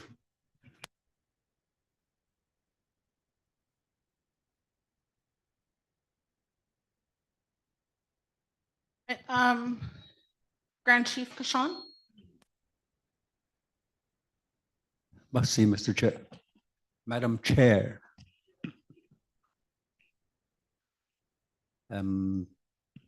Just want to make a comment. It's something that's really important to everybody, but I always think about why do we negotiate something that's really ours, and always weigh, elders always say to weigh money and the land, and you know which one is more powerful. Sometimes we get lost in the money thing and we get blinded. So I always think about elders' word. When the 1921 treaty was, they never give up. They didn't want to take the land for the money. Right now you're talking about child welfare, and we can't weigh our kids on money. We have to weigh our kids on the land. The land is very powerful, something that outweighs any sumba. Sumba is going to be gone. The land is always going to be there. A lot of our people went through it already. We're just visitors. When you think about that, any amount of money never save our people. But the land is taking care of them even after they're gone. I'm not going to speak straight out. I'm just trying to make people think about what we're doing and something in the future for our children, but then it's their children too. But something always based on the land. We base maybe negotiations on land base. I think it'd be really good if we use our numbers, or not very much. You can see that government never really took care of us. That's why Deline's on, they're doing their own thing, and ourselves too. Grandpa always said, when somebody take care of your house, it will never be taken care of in the way you like it. So when you think about want to negotiate somebody else's, the way they negotiate it is for themselves, not really ours. So maybe as the nation, as leadership, we really have to think to negotiate something that belongs to us. That's going to be strong and not be broken apart. But if we based it on somebody else's way of doing things, is for me, it's not right. Look what happened to the land claims.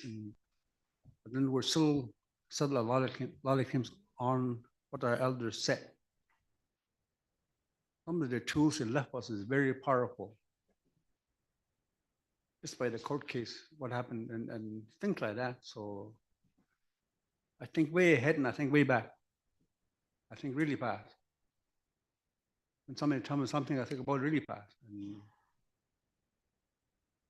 Grandpa always said, 100 years is just a speck in a little pond. So think about that, and then think about right now and what's happening. A lot of craziness happening, and crazy people are becoming leaders too. So it really kind of scares me. I feel a little bit, but we might not be safe in the future. Someone is going to try to take over us, our land, our country. We're not very protected if you look at it that way. These crazy people want to take over one world order, something like that, but it's just making me think really hard and really scares me. Only last night I slept good because I was tired. Oh, when these elders speak, they make you think, and I was really happy that Alfred said a prayer, and I felt really good. I felt better. There's some elders that really care, and their prayers are powerful for our leaders, for our to make right decisions for the future of our children, grandchildren.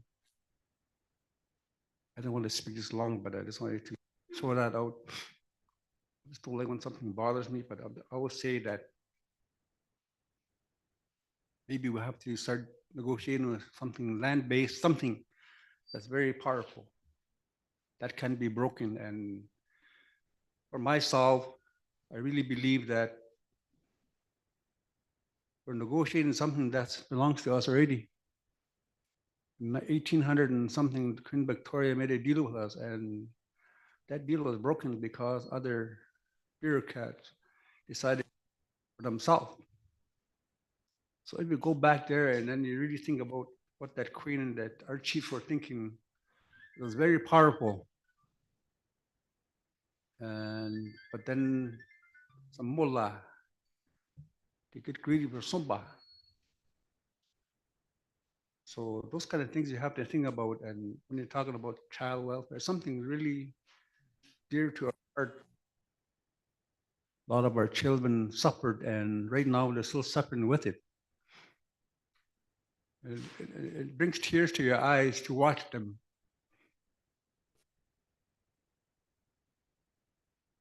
Kind of makes you angry, but we can't use angerness to fix this. As leaders, we have to be humble. Like my uncle always said that. Always be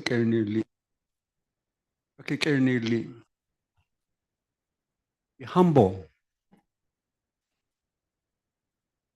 So always remember that word. So we share that. I want to go on and on, but something to think about where we do something for ourselves as Dene chiefs here. And you don't really have to follow me, but that's just my message, my elders' message, and something to think about. Masi.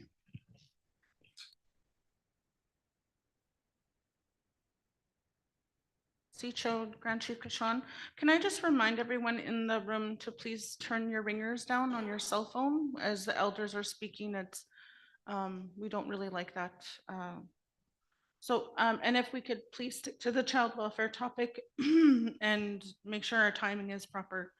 Anyone else that would like to speak on child and family welfare? Oh, Chief Danny Gadet. And then you. Masi. It's a big topic when we're dealing with child and family services. It deals with our family. It deals with our children. And in the Northwest Territories, we used to be in charge of our family. We used to be in charge of our children. And over the years, I listened to elders talk about how it's like we're not in charge no more. Somebody else is in charge now. And through this idea of land claims and self-government, the old Indian brotherhood, Dene nation, we try to figure out a way where we could be in charge again. And a lot of times we struggle with that. Then I got the because a lot of times people oppose us being in charge of our own family again, our own children. And there's a lot of ways where they try to make it so that we're not the boss no more of our own family, our own children. Big component of that was residential school, literally taking the kids right out of our arms and putting them in schools. So today we kind of gotta be faced with an idea that, geez, maybe we could be in charge again of our own family and our own children. This file, I haven't heard of it. I know Steve was alluding to it, whether or not we were ever involved, not Deline, but us as a nation, ever involved with understanding how it got to where it is today. And I haven't heard of it. You know, we sat at the self-government negotiating table for years, and we talked about child and family services. And we never hear about this idea that, you know, at some point, nations can start looking after their own again. We do have it in our self-government agreement that we could take over child and family services. And we're always cautious about taking over anything from the government in Northwest Territories. They don't have enough money all the time. They don't have enough resources. And but they defend that. I don't understand why they don't work with us so we can make it better. They like defending something that's broken. It's been broken for a long time. And we need to fix it. But today, the way they want to fix it is they want to hand it off to you. Take it. The reason why? Because they don't have the money. They don't have the resources. And they certainly haven't been doing a good job. Steve talked about how, as a chief, we get notice that a child has been taken into custody. I get them once in a while. I don't know about the other chiefs. But I also get phone calls from members that are in court fighting for their child. And they have a hard time because they don't have enough money to fight. They don't have the resources. But if we had our own system, most likely we'll have a system that compromises what's best for the child, what's best for the family. We would work with both parents and try to heal them, strengthen them, bring them back. But the system is not like that. The system is to take away. I don't know why they call it child and family services. That's all I ever seen them do is apprehend children. They never try to keep the family together. They also never try to bring you back together. I read some of the reports in here, the statistics on how much follow-up they do is on the child they brought into the system is almost nothing. That tells me they're not working on trying to bring the child back to the family and get them out of that system. We need to figure out a way that we take this thing over. We have to be the boss again of our own family, our own children. I heard David talk this morning. I'm sorry, David, you were talking loud, so I kind of overheard you say that we're just like we're not the boss no more of our communities and our children. And this is exactly what he's talking about.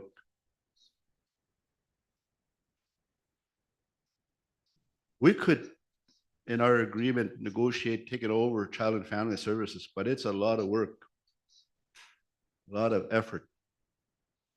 So when I worked with the elders and we talked about that, we said, well, we're not interested in the courts.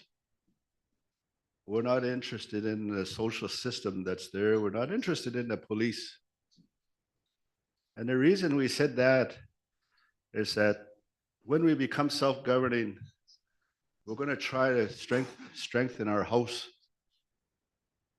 We didn't create self-government because we want to be separate from the Toledo or the region. We just want enough tools to fix our house here in Deline. There's what's in London. When we fix it, then we could help next door. Next thing, we could help the region. Next thing, we can help the nation, the territory. And maybe we do such a good job, we could help the country. But we didn't have the tools as a community to do that because somebody else always been our boss. Then they say, they're always the boss. I think when we looked at self-government, we had over 3,000 bosses when we check it off on a list over stuff that's happening in Deline. 3,000 bosses. And Paul Baton always said, you know what? All we ever wanted was one boss. Like what he did, and I go, oh, well, that's all they said. One boss. And this child and family services is really crucial to strengthening our communities. We strengthen the youth, strengthen the children, strengthen the family. The rest of the problems might just disappear because we're strong again. God should not say. This is really important work that we're talking about. Unfortunately, AFN and the tribunal didn't include Northwest Territories, but I look at it and say, well, that's okay. It's an opportunity. If we are that different, you didn't include us, then maybe it's an opportunity to do something different, to do something that works for us. Not somebody in Ontario, they negotiated an agreement, say, here, it applies to you too now. Let's step back and say, okay, let's think of a way we can make this thing better, but make it fit us. Even at this table, we've got different approaches to land claims self-government, even this different. It's okay. Learn to accept that we're not all the same, but maybe our Dene laws, our principles are still the same though. How we address them and how we implement them could be different. It's just tools we're using. I would work with our community to support the idea that maybe Dene Nation can come up with a working group, a committee, because we need to understand what is it we're going to a negotiating table with.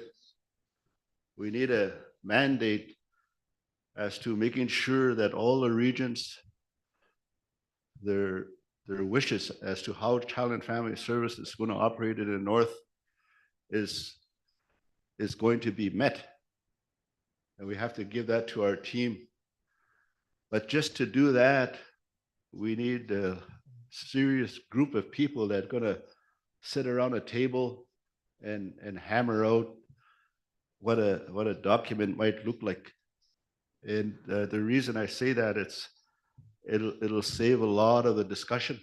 We just send you away to go to work. We probably need minimum $1 million just to do that work. But I say, do it with a team that's committed to just writing that document, not a bunch of lawyers and not a bunch of consultants, a team that literally wants to sit down and carve this out with us. We could offer our support from the community and figure out a way to support that group, because they kind of need to know what Deline's Child and Family Services might look like. So we could help by drafting the terms of reference or the principles or policies in and around that and provide it to that group. I know we talk about time. We're worried about election and stuff like that. I don't think we have time, but the reality is that we need time. And let's hope and lobby both liberal, NDP, and PC government, because we don't know what we're going to end up with. You could listen to the polls and all that, but at the end of the day, I think the work still needs to get done. Maybe we could enter into a MOU or something with Canada today to say, we will work with you. So I don't know if you can commit next government to honoring that, but certainly you can write some stuff that might make them be committed to continue to work with us. This child and family service, it's a big one. And I always talk about strengthening our community by strengthening our families. We got to get them back. A lot of people talk to me and say, what's the government doing? My kid's doing this, my kid's doing that. The reality is that I could build the tools to help you build a strong family, but Dene, you're the mom, you're the dad. We need to work on building that back up again. All the other stuff tie into it. As Wilbert said, on the land, the bush, the traditional teachings, the prayers, all of that tie into building a strong family, but we got to start. And if it helps by taking over this broken system, let's figure out how to do that.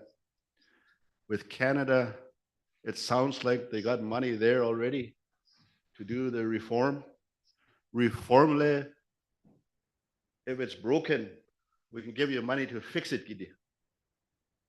Why don't we start by putting a big package together, say we want to do reform. But the reform should be real. It should be numbers, it should be structures, it should be organized. But it shouldn't be simply, well, here's child and family services, take it over. We know that system's broken.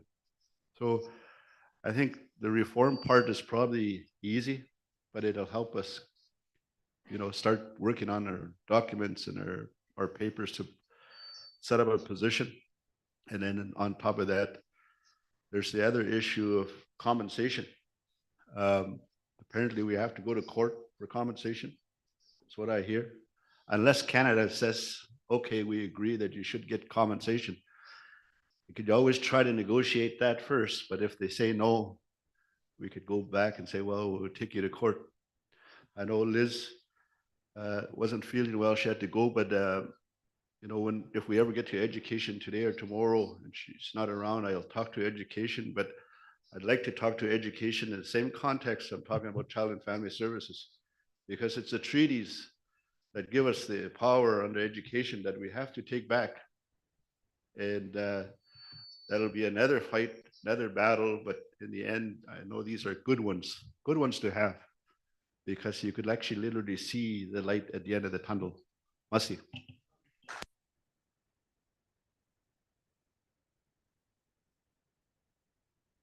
Cho, Chief Danny Gadet.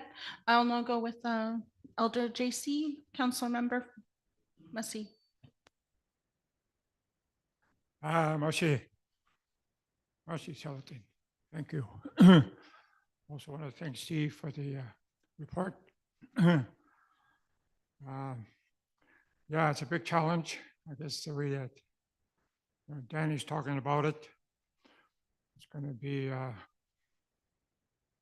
a lot of work, to rebuild our family. When you look at it now, there's loss of language, culture, and everything is kind of broken down in terms of education.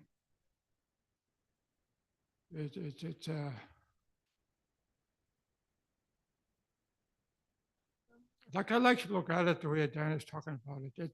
I think it's kind of the opportunity for us up here to do something something different.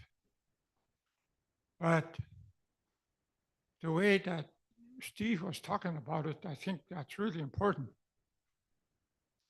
Is that we got to be together. We say we got to have unity. You know, we all got to be kind of on the same page that we're going to take over from GWT. Because right now, what they're doing is not working.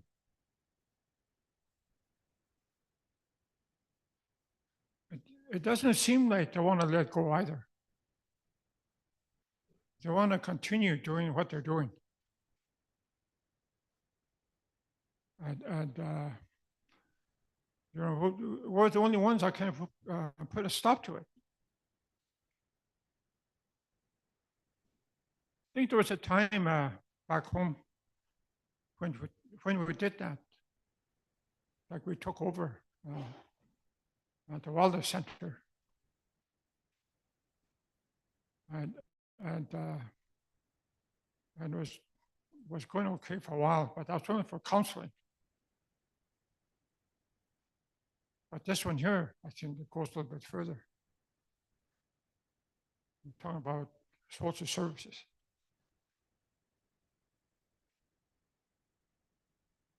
We're taking that over. And I believe that, you know, our children is very important. They're also the future.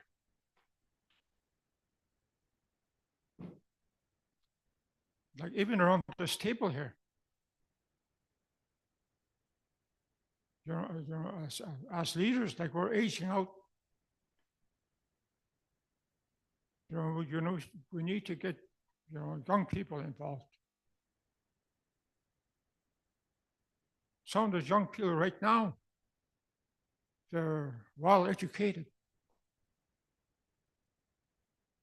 but they're not at home.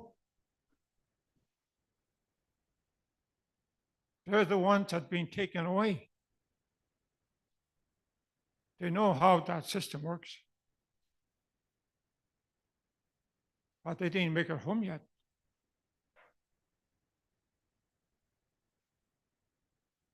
Yeah, we have kids across the country,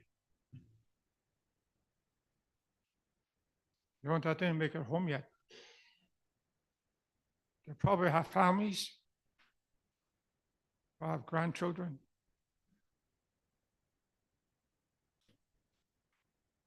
You know, like those are the ones. Loss of language, identity. You know, they still didn't make it home yet. There's a few that did, but there's a whole lot of them, you know, still out there.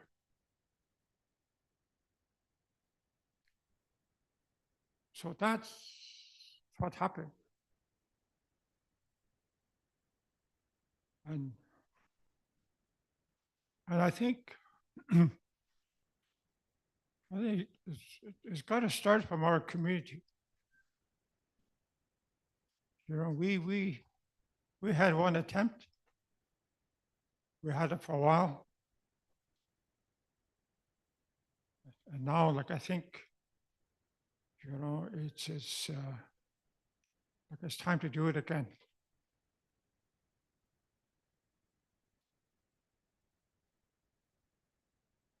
I think that part about what Steve was talking about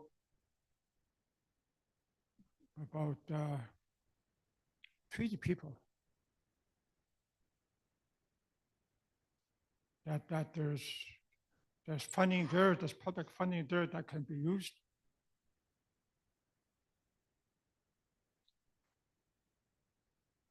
Yeah, it's kind of new to me too. Because I always thought that all our funding was going to the GWT, even though it's considered public funding. Maybe it comes from the same pot, just that the name's been changed.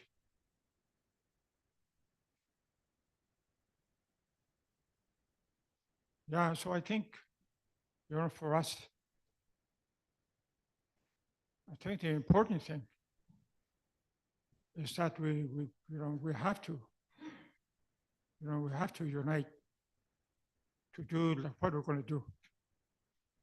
Like we have to be together. And I think that's what, that the power lies in unity, being together. I think that's what happened in Calgary, also in Montreal. They also had a meeting there.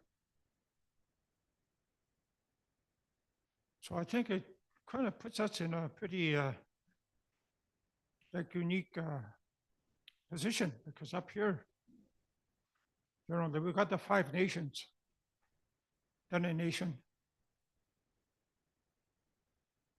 So I think that way, we have a lot of strength that way, a lot of power that way. And the other thing too, I'd like to mention, is that we have our own laws, Dene law.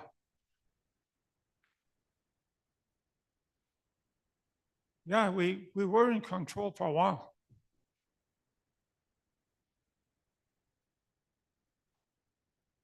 But then different laws came into our country.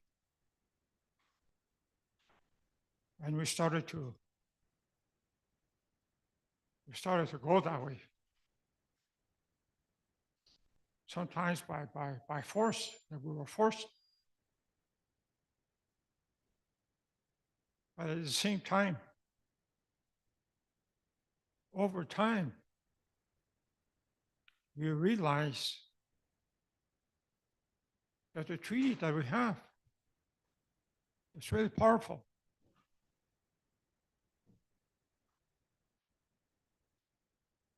Sometimes it's scary that way,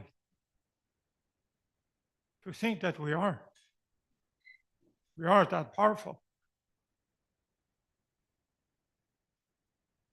It's scary that way because we haven't been using it for a while. We talk about it, but we really don't implement some of the laws that we should be using.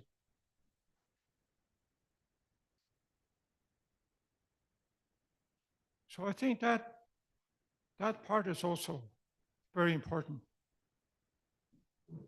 So that we have done the law.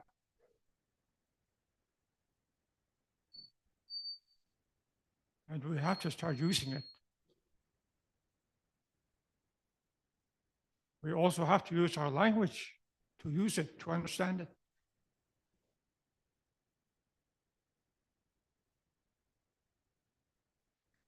So that's why there's a lot of things that's been tied into it. Sometimes it makes a lot of sense. When you use your own language and you talk about things like how to fix it, how to make it better.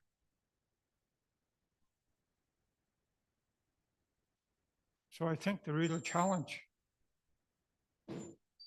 for us is sometimes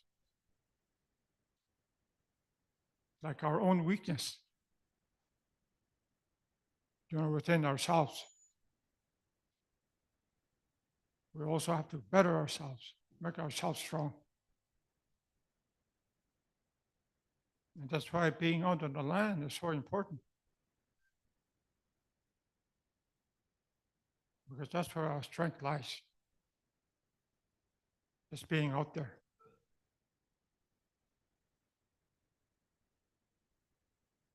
Yeah, so I think it's really,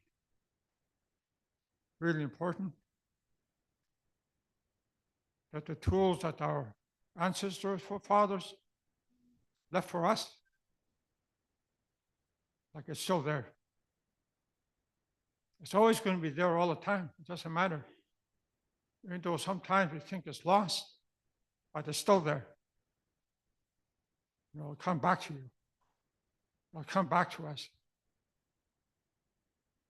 So that's why, like, I think it's really important, that we start using our own laws a little at a time, until we get used to it. And the more we understand it, the stronger, like, it's going to, things are going to get better, because it's going to be more meaningful that way.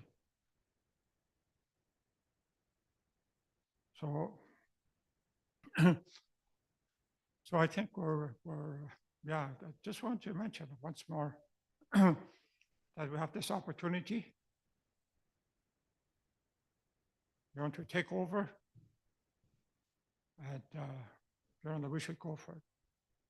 Make up our minds. Think let our hearts guide us, that way. So, yeah, so once again, I just want to thank Steve again for the report, and all the leaders that made comments and make comments again. And the more we talk about it, the better it's going to be. Masicho.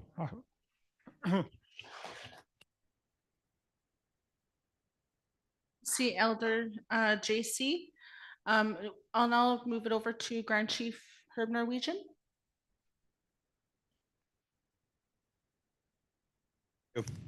Thank you, Mr. Chair. I just wanted to, again, reiterate and support, the great work that all of you are doing on this issue of child and family services, child and welfare, and some really good statements by Kawecho, Chief Dene, and all the good leaders around here on how you see this whole issue unfolding, especially the work that Steve and our national chief has been working on with the rest of the chiefs across the country. And the more and more that I think about it, it's complicated, but I think, for many of us that are trying to understand what this is all about, there's a moral issue here that seems to be hidden right deep in this issue here. And what I think it is this responsibility that we as Dene, as families, have over our children. And over the years, what we saw, and we saw it with land, back in the days of the treaties, the residential schools, and everything that just tormented our lives ever since. The thing that I'm starting to understand is that a lot of these things that happened to us, I mean, sure, it was taken away from us, but the whole issue is that that these things were forcefully taken away from us, children taken away from homes, land was taken away from us. But a lot of that happened because, we just stood there and we saw it happen. But as individuals, we have a moral responsibility. We have moral responsibility for our land and for our people and for our children. And I think what we need to be doing is we need to get away from this red tape, this bureaucracy, these roadblocks and everything that's being put in our way in order to get to the real issue. And governments are really great at this here. When you're trying to resolve an issue. And they use the power of money to get their way. And a lot of you that are in negotiations understand this. This is what they call a carrot and a stick approach. They use that. They use their stick as a bureaucracy, and the carrot is their money, and then they dangle that in front of you. And the only thing you could do is react to that. But I think what we need to be doing is that we need to step back. We need to really come to our senses and start thinking, as I say, the moral issue that even though these things were extracted from us one way or another, we still have that moral responsibility. It belonged to us. Even though they say they took it away, it was never, never, ever taken away from us. It was always part of us. And I think what we need to be doing is we need to be standing up to governments, and we need to be telling them that nothing was taken away from us.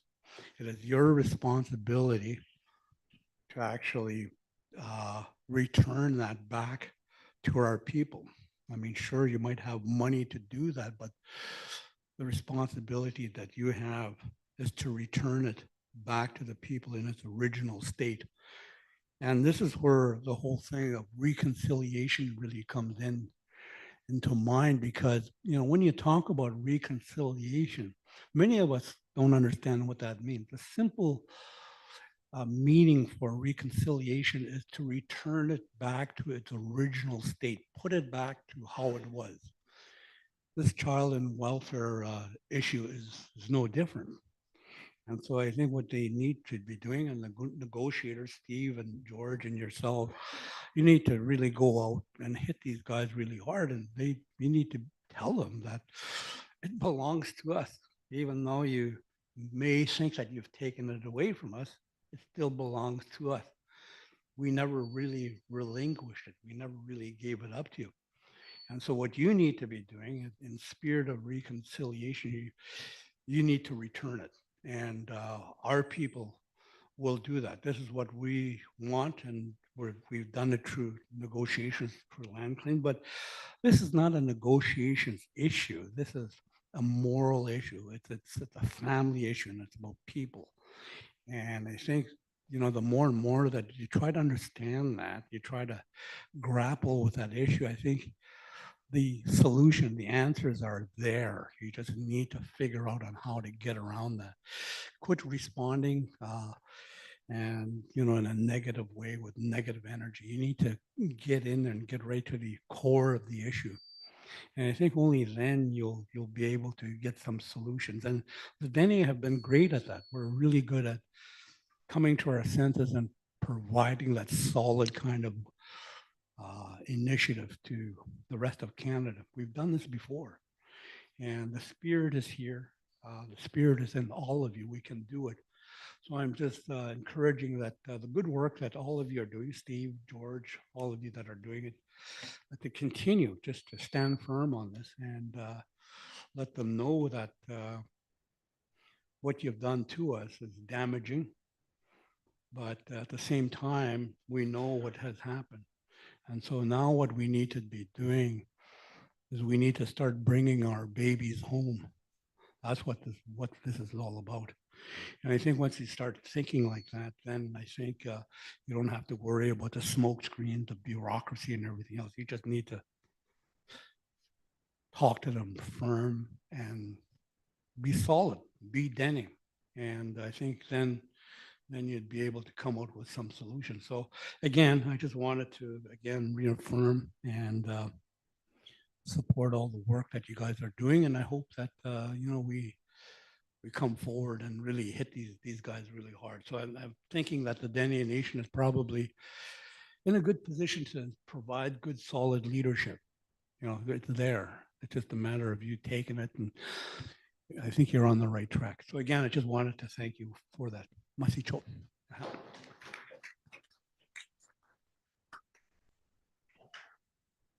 Masicho Grand Chief Herb Norwegian. Is there anyone else at the table that would like to say anything?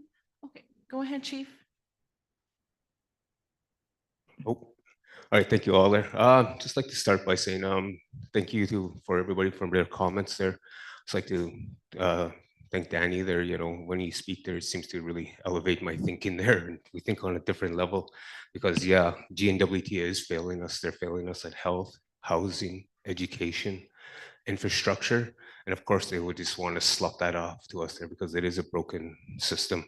But anyways, the questions I kind of had there was we know that the IRC had set precedent for us here in NWT and they went and negotiated on their own.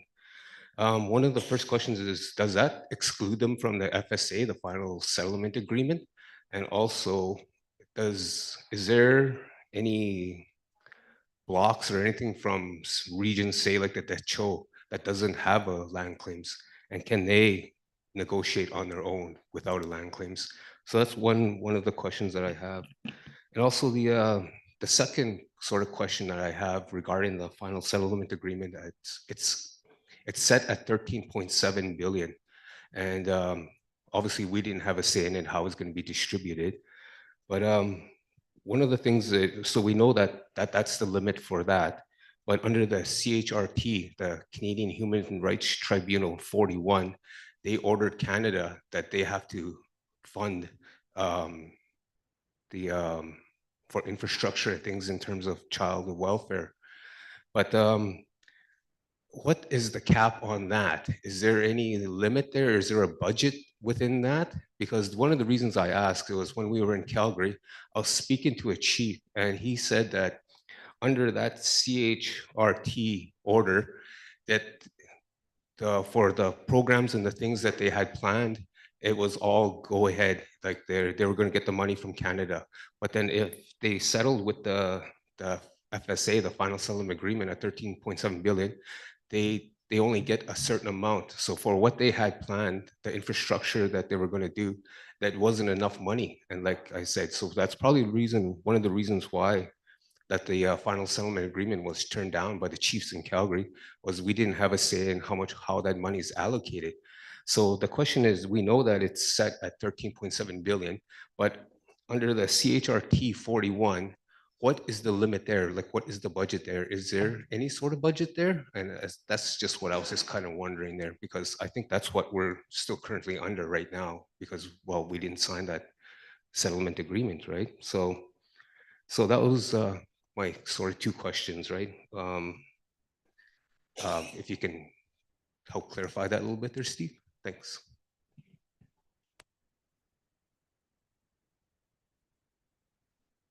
Yeah, thank you, Chief.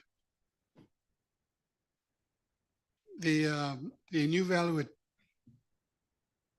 Regional Corporation negotiated a deal primarily with Canada, as far as I know, to take over health and social services, the social services part. And it's mostly on the prevention, like wellness programs, how to keep families well and children. They did not touch apprehension. The final settlement agreement negotiated by Assembly of First Nations was for First Nations only. There's no Inuit, no Métis, no Inuvialuit in there. It was all done for and by the chiefs. I think here in the north, under both options we talked about, whether we negotiate a big package deal with the other First Nations who are asking to have a process created again. The regions like the Decho, the Gwich'in, the Satu will have the option to do it themselves.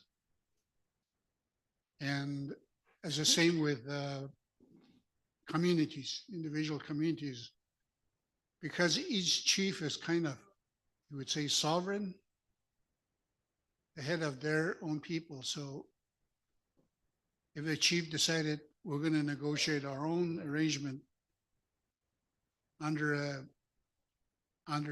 settlement agreement, then, or directly with Ottawa. And then that's the way it's going to go. All we say here is we think we should stay together until we get to that part. We should set up, use the money in the best way we can to prepare our chiefs, our communities, our families, and the people who could potentially take over the positions we need as healers and family wellness workers, the other kind of expertise we will need to have our communities take over this, take back this jurisdiction. The capital and infrastructure, that I have no idea about.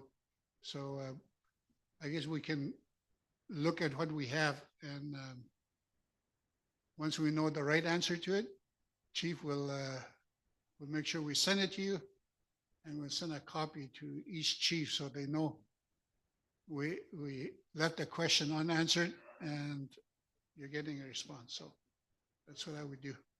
Thank you.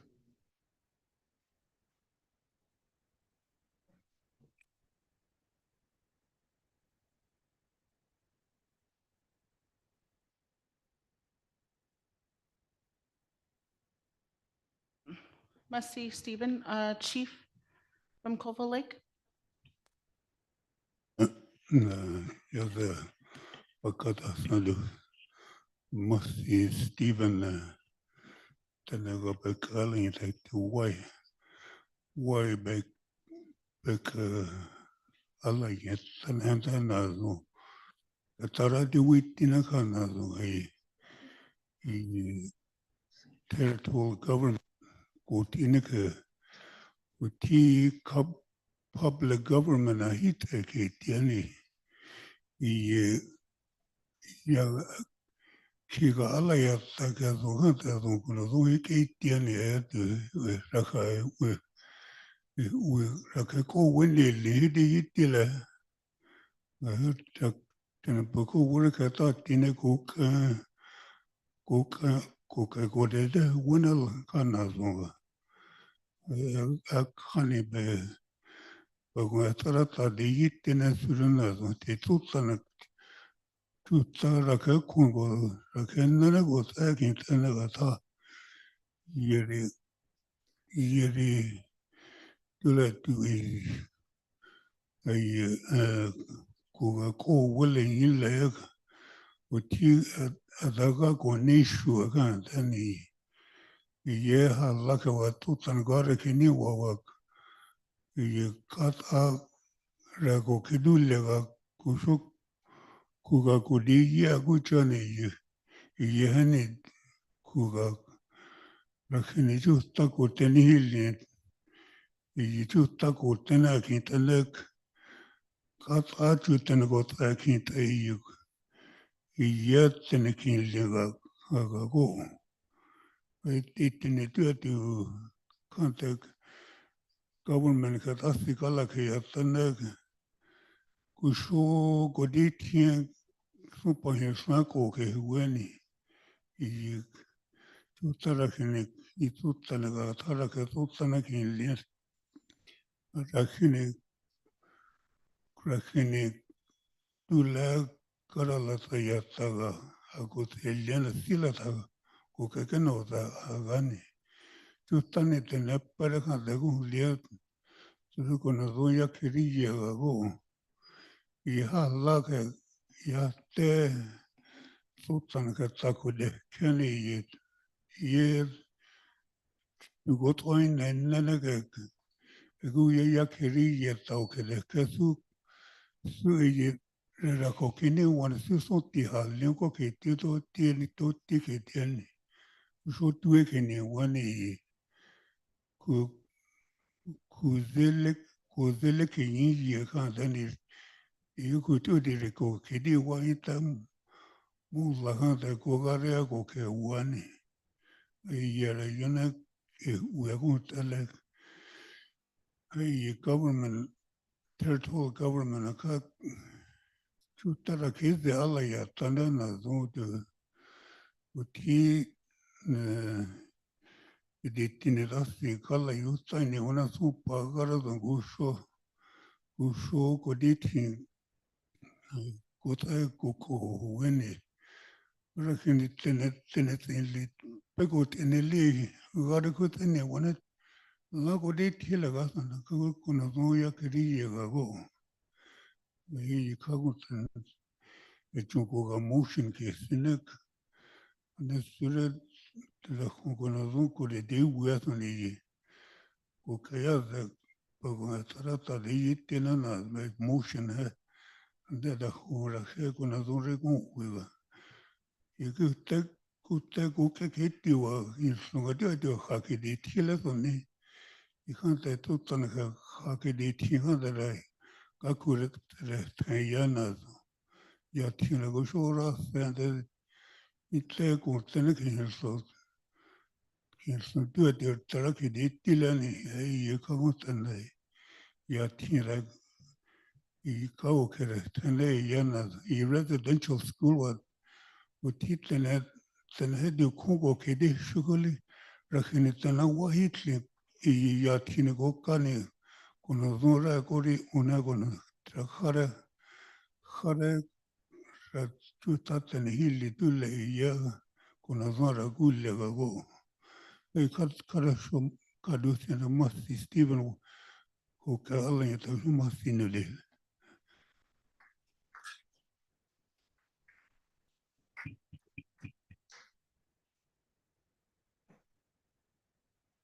Cicho, Chief Richard. Okay, we're gonna actually have Norman Yakalai present to the leaders and to everyone today. So Norman, if you would like to find a spot and then you can present to our people. And there's gonna be packages going around your table. You can bring that back to your First Nation if you need more copies. Norman can give those copies to you. So Norman, you have the floor for 5-10 minutes, wherever, or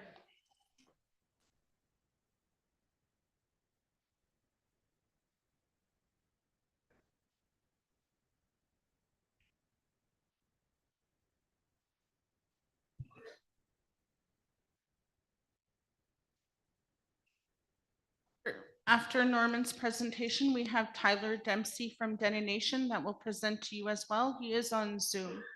So go ahead, Norman.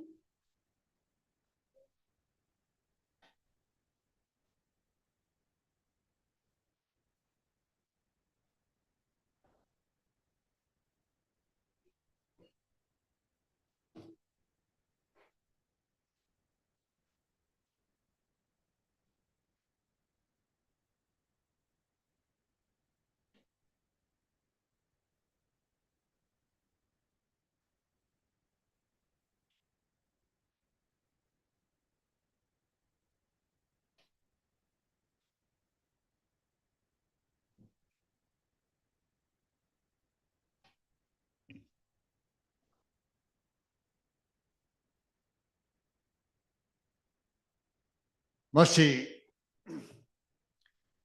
Madam Chair, Co-Chair, leadership of the Dene Nation, elders, and staff members.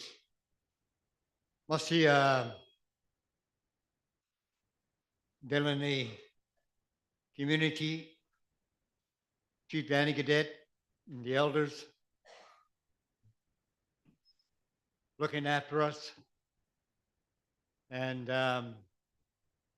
enjoy coming back here. Deline, I haven't been here for a long time. And Deline has some really good things going for them. Number one, this is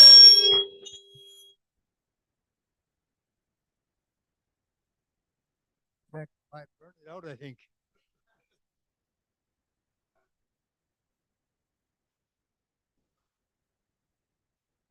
Cobble Lake. Hello, Chief Richard.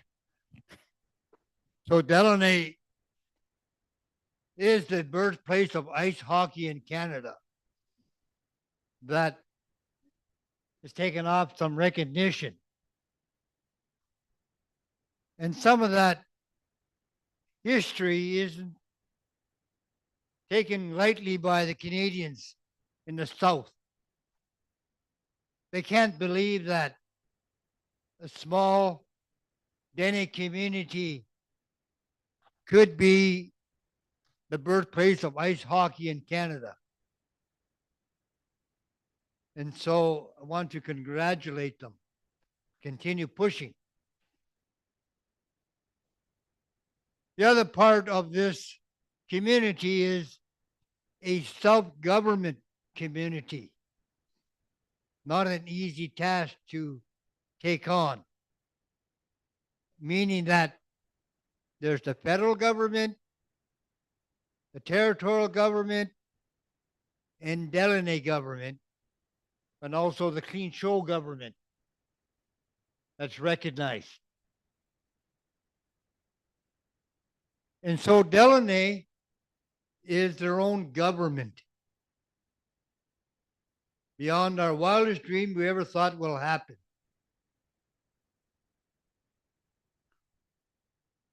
So that's the second point.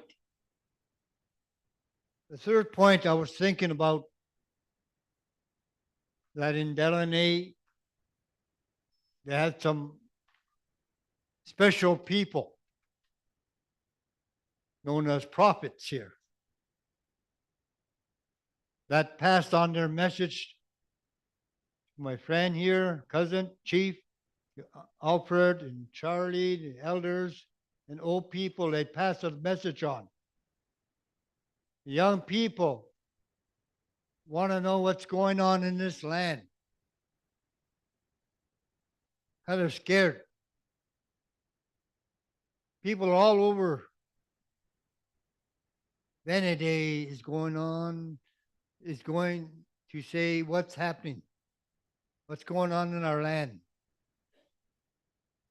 Especially if we have discussions around our future.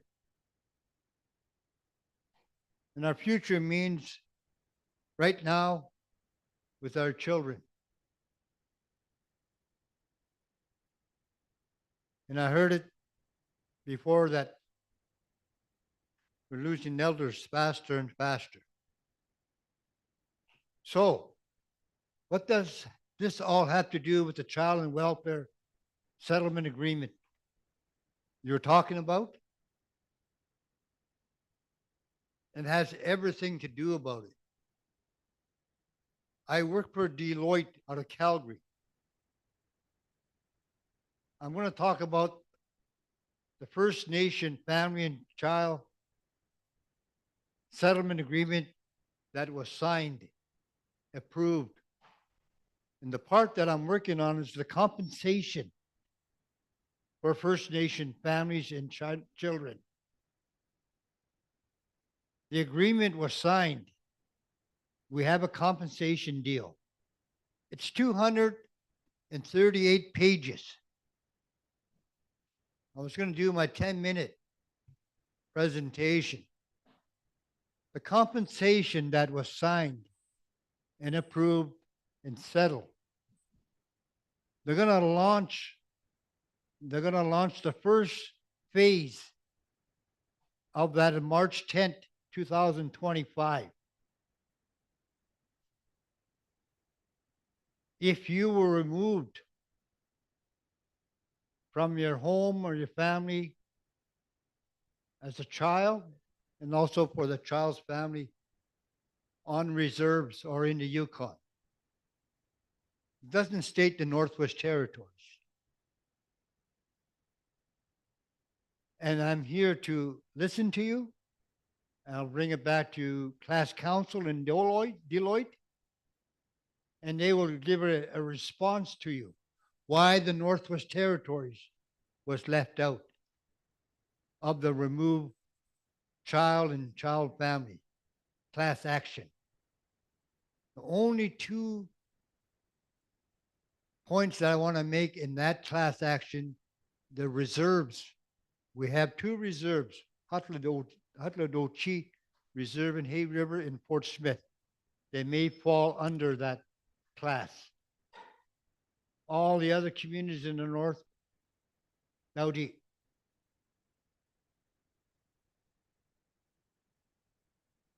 That compensation that was settled and approved is for harms done to First Nation people discriminatory.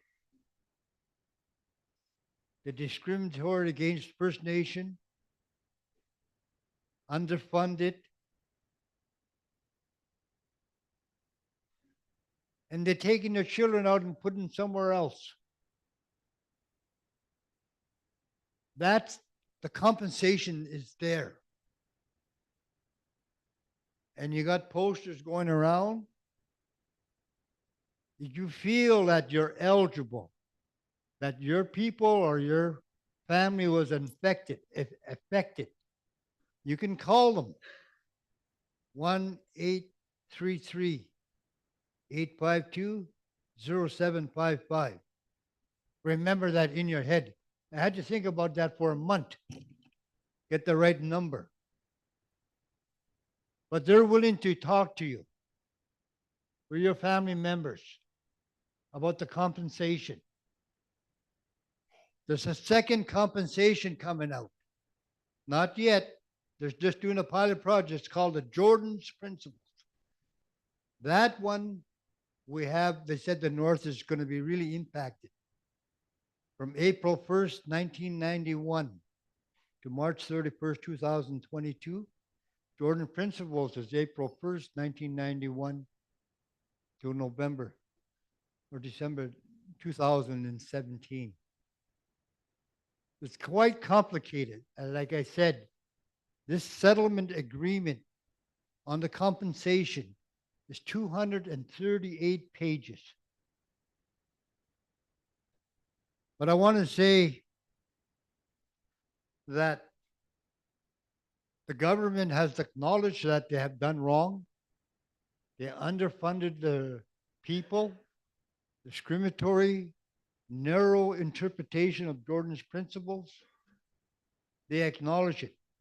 The Canadian Human Rights Tribunal ordered Canada stop your discrimination in 2016.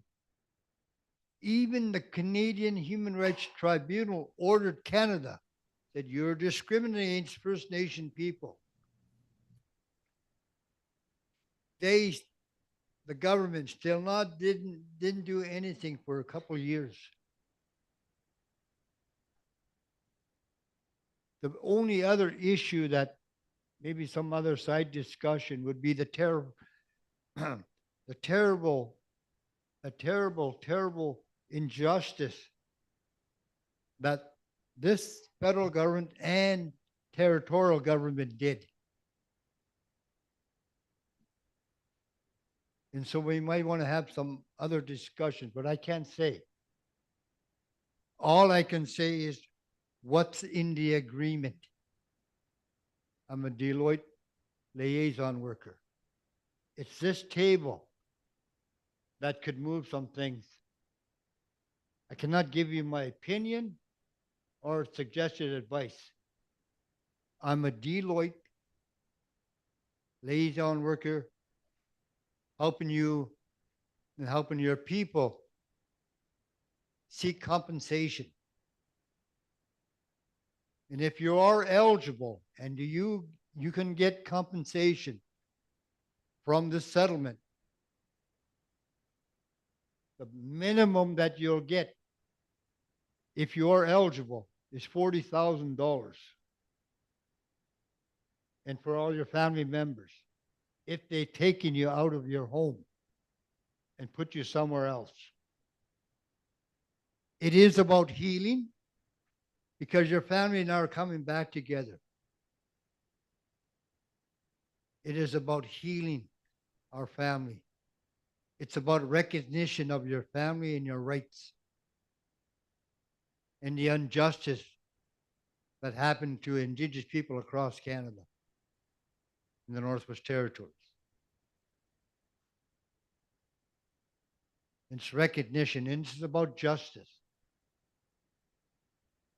So this compensation, as I stated, it's administered by Deloitte. It's court approved. Yeah, right now.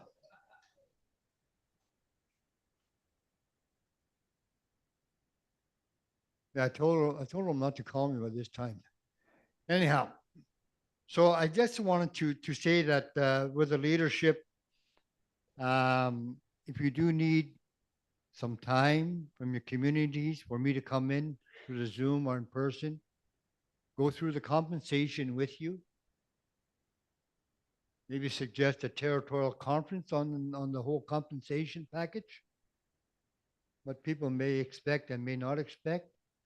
But the poster I give you, I strongly urge that, you know, people in your community to call 1-833-852-0755 or visit the website. Speak to Deloitte claims helper, and they will help you go through the process. They will sit with you and see if you're eligible or not for any type of compensation. There's other classes that are going to be open. And the first class right now is remove child family classes. The second class of the compensation would be the Jordan's principles and followed by other classes. This is a huge, mega historical agreement where you have a whole bunch of classes coming together under one settlement agreement. And that's why this compensation is $23.34 billion. And it's huge. It's one of the biggest in Canada, historical agreements. The other part of closing, what I heard you talk about is long-term reform, and that is a different political situation. This, the one I'm talking about is, it's already agreed to, it's settled, the compensation's rolling, and they're open. So if you feel and you think you have any members from you that you may know or your own family that may be impacted by this, they certainly can call the claims office in Deloitte, and you'll be connected to a claims helper, and then they'll work with you through to see if you're eligible or not. But I do know, just in closing, that I'm getting confirmation from the class council if this settlement on the removed child and family on reserves may apply to the Hay River Reserve. So they'll be impacted directly, and the Salt River First Nation Reserve, and they may be impacted. And the other issue is, again, the territorial government is had taken over some of the jurisdiction. That's why it's. But I would, if you want that question, Deloitte always says, write a letter to them, to the class council. Why is the Northwest Territories not involved in the first class? And they will tell you. I have an idea. I have an idea why the North is, because I asked that question when I first took on the job. How come the Northwest Territories? And I certainly got a response. But for the leadership, you certainly, through Grand Chief Mackenzie, has that at the AFN level, where there's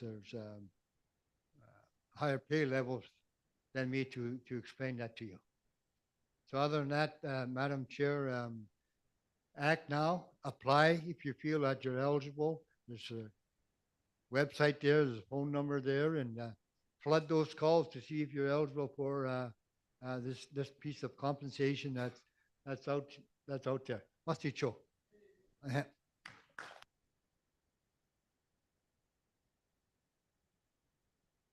Masicho Norman Yakalaya. Next, we have Tyler Dempsey. He's on Zoom.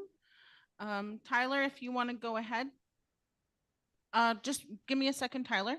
Sorry, Grand Chief Kashan, go ahead. Luke, Masi, Madam Chair, almost the just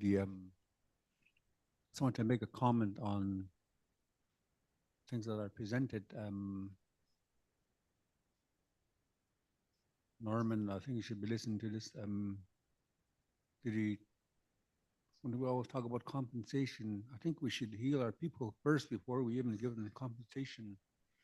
A lot of people, our people are dying and they're not healthy. And when you're always talking about compensation, I always think about the health of our people, our young people. We should really think about healing our people first before we can give them anything. And I think we really need to do that. And in my mind, a lot of people that took the money for residential school all died of cancer or something. So I just wanted to remind you that we always can't think compensation. We always have to think the health of our young people first, our people first. Masi. Must Grand Chief Kashan for those kind words. Okay, now next we have Tyler Dempsey. And Hello, Tyler, everyone. Can you can hear you- me? Tyler, can you speak loud to the leaders, please? Must Cho, go ahead. Hello, can everybody hear me?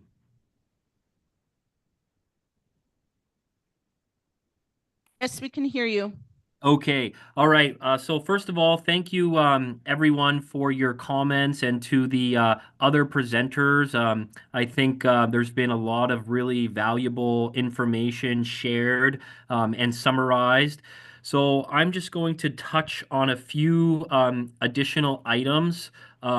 So this morning in Mr. Kakfui's presentation, he provided a very eloquent and well-articulated summary in terms of how we got to this point and some of the key milestones and events that have taken place prior to this. And so one of the words and phrases that we've been saying a lot is this idea of fair and equitable inclusion. Each region is provided compensation and long-term reform dollars based on a few different factors, such as how many children and families were impacted, how many communities exist in the region, also remoteness factors. It's recognized that in places that are fly-in only, it's obviously more expensive to deliver services than in areas that are more easily accessible. So the NWT is seeking fair and equitable inclusions based on the mathematic formulas that are being used for other regions. So Ontario is a good example because their deal is already completed. The NWT has taken the position that however they got their number based on their population, their number of communities, the NWT wants that same math used for the NWT region. And we are currently in the process of gathering some of that data and statistics to be able to make that case. Because as we go further along the negotiation process, it is going to be important that we have all those statistics and those numbers ready to go so we're able to make that case for fair and equitable inclusion.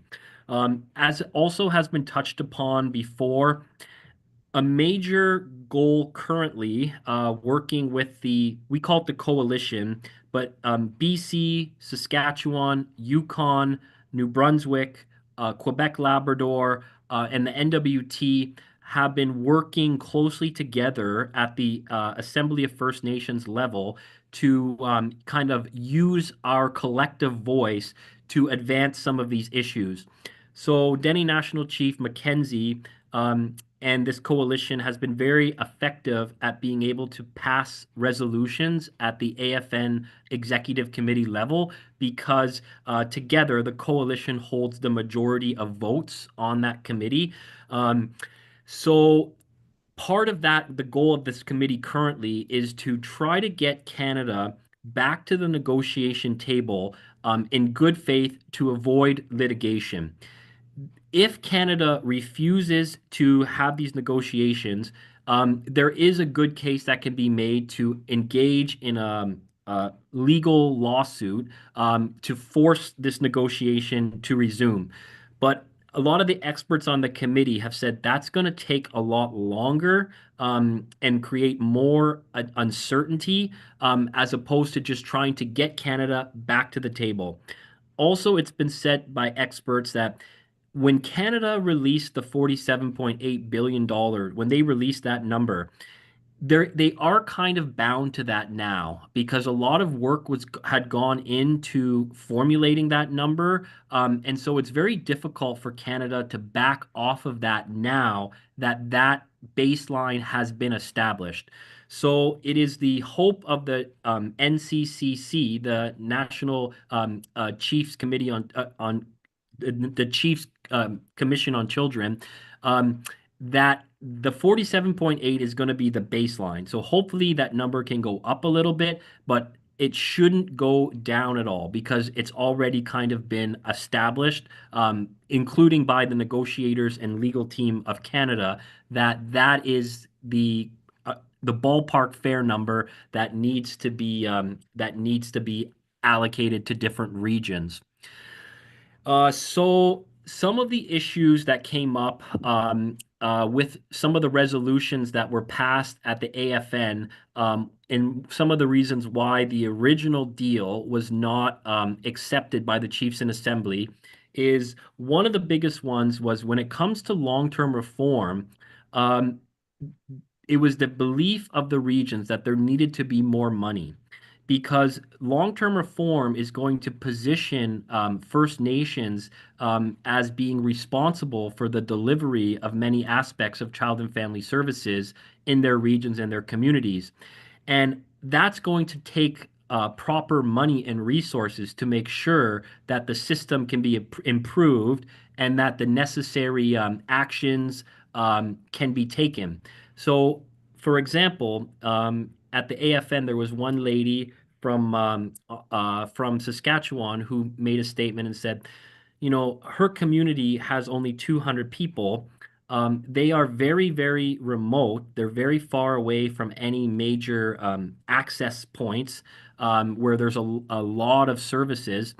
And she said for even one child to gain some of these services and access some of these services is very, very, very expensive.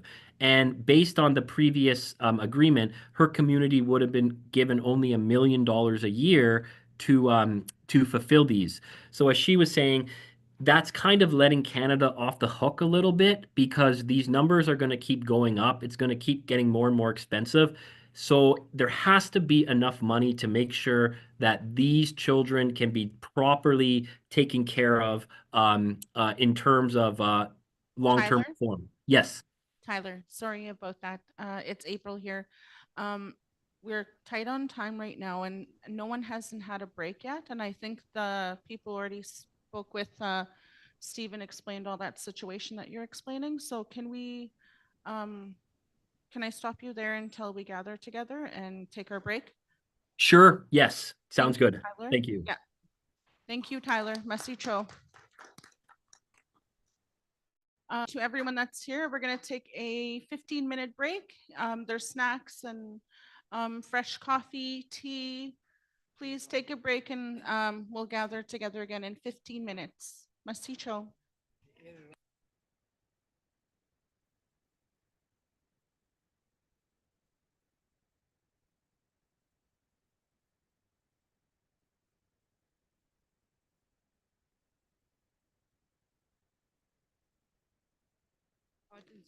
Hello.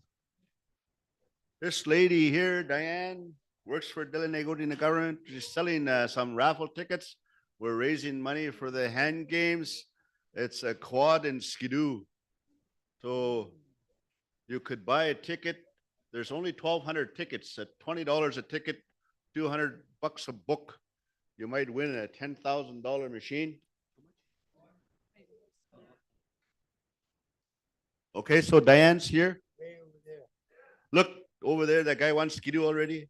Yeah.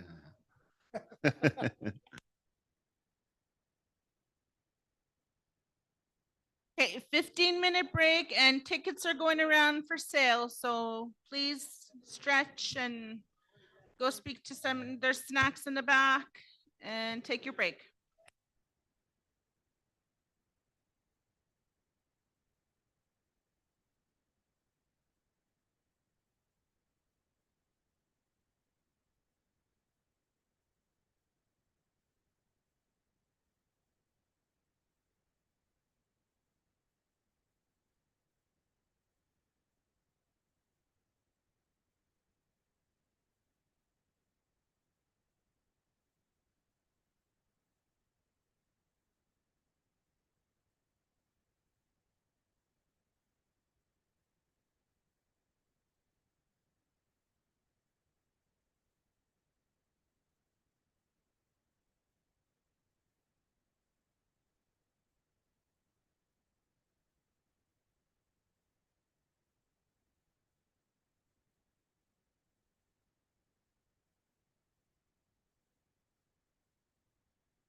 Okay, to all the leaders and delegates, if you're ready, can we please sit down? And remember, please turn your phones off. The Dene Nation staff, Phil, will present to you a resolution motion, and then we're gonna work our next subject. If we're not completed the child and family welfare, we'll move on to the housing initiative that will be presented by Wilbert Cook.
Thank you, everyone.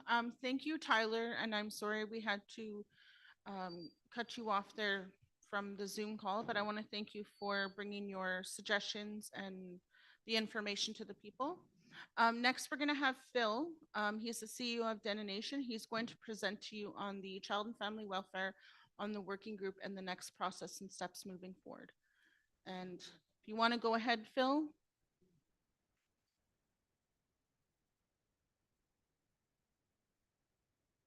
Thank you very much. It's not really a presentation. It's more of an addition. Chief Godet has agreed to have some of his comments and concerns be put into a resolution. And so we will be drafting the resolution today. The resolution is primarily going to be focusing on the Dene Nation creating a working group to establish the terms, the references, the parameters, the resources, the team, etc., to be brought forward to the leadership at a later time, and for the eventual creation of some type of Dene or Denende secretariat or organization to work on and administer some of these child and welfare issues. Mr. Kakvi, did you have any additions to that statement? Or corrections?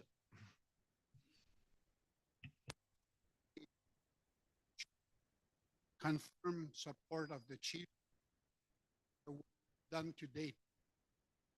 So affirm that what we've done to date has your support.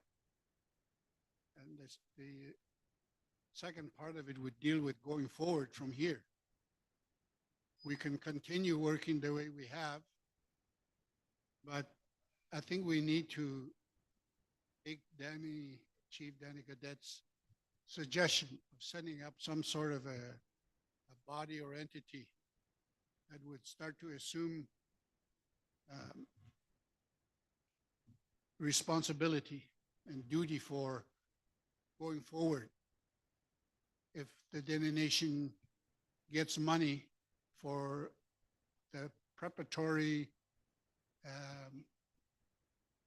part of what we need to do to get the jurisdiction exercised over our children and our families again, how do we prepare? And I think Danny's idea was, in part, he could expand on it, that instead of going back to the chiefs every 6 months for direction, we could have kind of like a chiefs commission or a group appointed by the chiefs, say 5 people, who would oversee the direction and the work in regard to children and families within the Dene Nation. So any money we get would go under the jurisdiction of this body supported by the Dene Nation. So it'll work just like the Children's Chiefs Commission that's set up right now for all of Canada. We could set something like that up. It's, at some point or other, working on it can feel like an overwhelming responsibility, knowing that every day, somewhere, a child is being taken away from the mother, from the father, taken out of the community, and sometimes never to be seen again. And we really need to do this totally, and I think, as you say, with ceremony and with prayer, because the thought of it is overwhelming. And I know I find it unbearable just to think if my children were ever taken from me, even for a day. I'm blessed it never happened. I think of how hysterical I would be if one of my 4 grandchildren were ever removed from our families.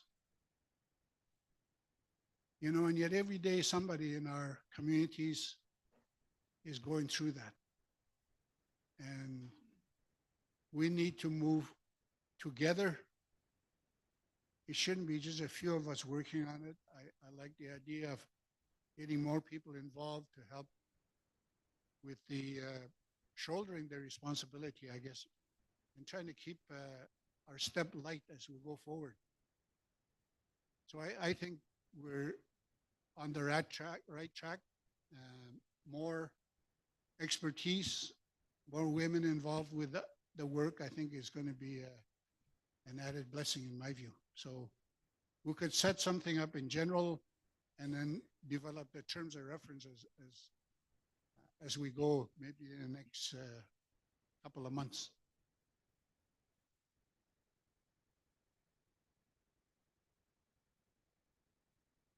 That's my comments. So I think a motion would be great. Thank you.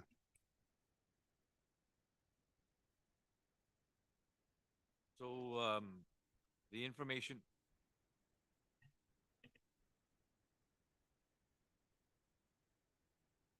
Go ahead, Danny.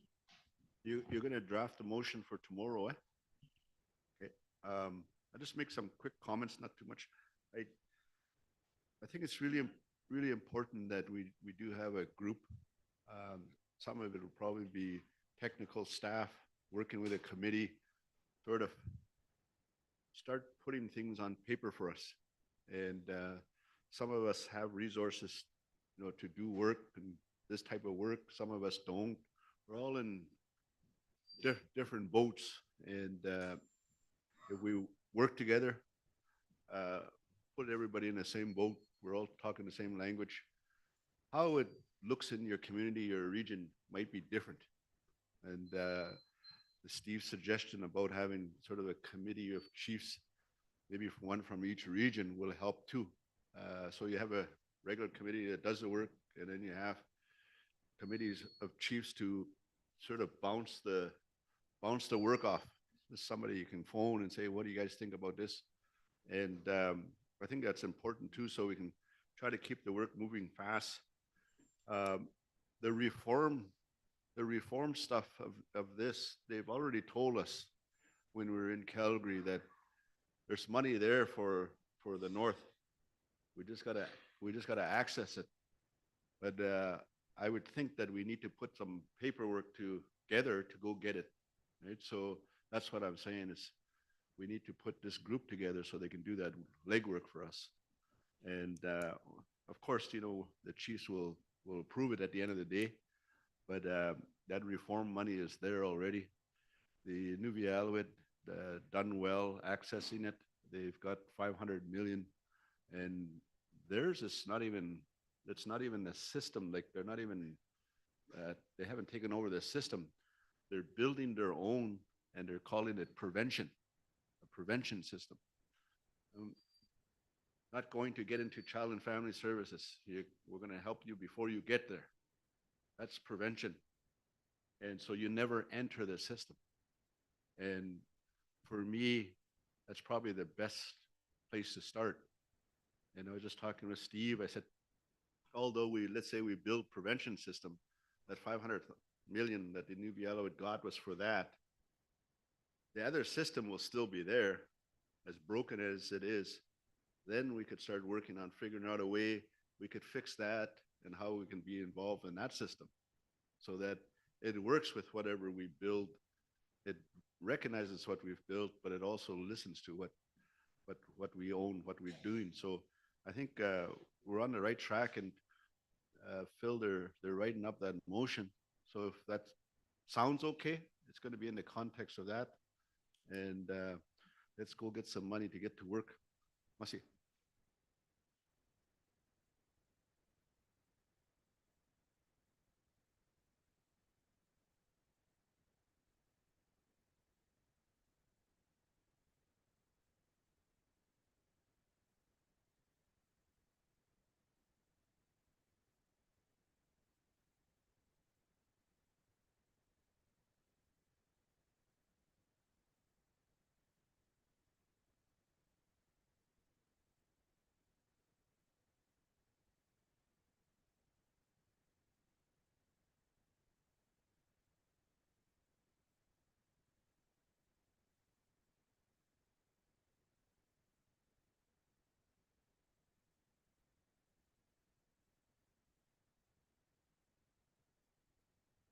Thank you, everyone. Thank you, Chief Danny Gadet, for those suggestions. The staff will be drafting up a resolution in motion as we speak, and we'll get the information to you. Is there any comments to make it very brief? Because we do have a very important subject that is next, and it's housing. So are we okay to move on with housing? Okay, we'll move on to housing. Masicho, everyone. Thank you to all the leaders and everyone who brought suggestions. Masi.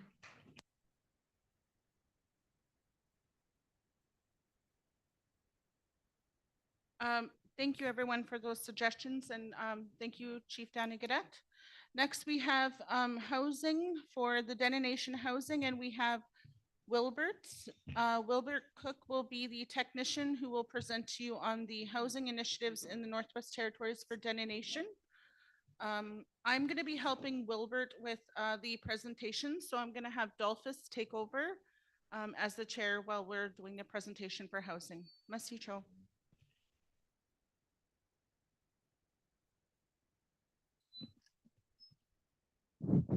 Thank you. Housing initiative is next on the agenda.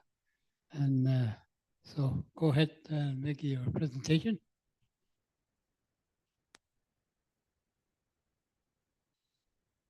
Hi, good afternoon.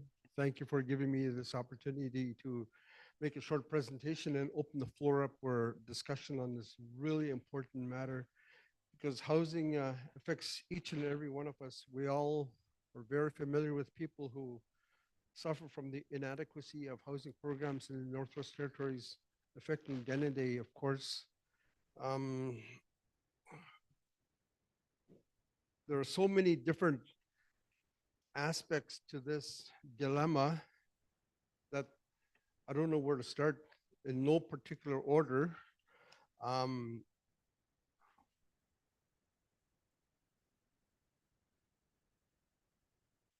Working with housing and infrastructure over the past couple of years and going to different meetings and prior to working with Dene Nation, I worked with the homeless people in Yellowknife.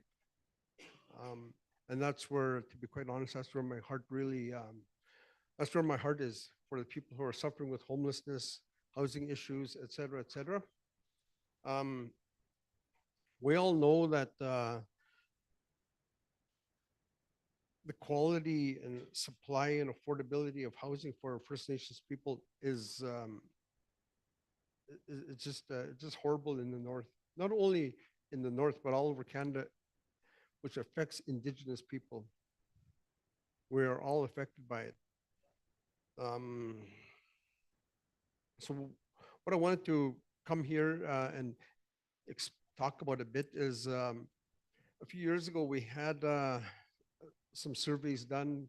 We had some meetings with the Housing Advisory Committee that we had established. And unfortunately, things kind of slowed down from there. But there were different areas that were outlined as priorities.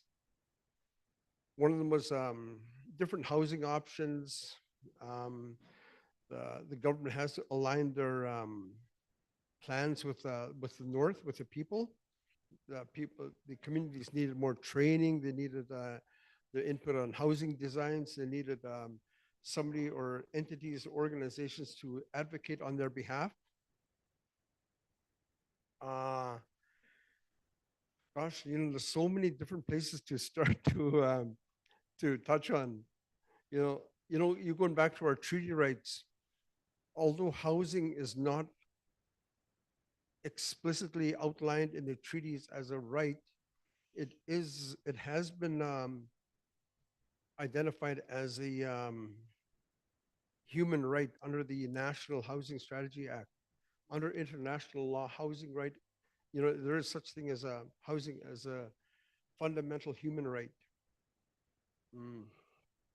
But even with that, when the government introduces a lot of money for the Indigenous money, it says, at the federal level, they forget to include that clause south of 60 or on reserve housing, which leaves a lot of the communities in the north out of it. And then whatever money comes from the federal government to the NWT, sure, there are some organizations that get good possible money, and it's always a good thing to hear of communities getting money for housing, et cetera, et cetera. But a lot of the money that the federal government gives to the north, it gets filtered through the GNWT and Housing Corporation. When it comes trickling down to the community, we're only getting crumbs. Whether it's and with the upcoming election, who's saying that it might get worse?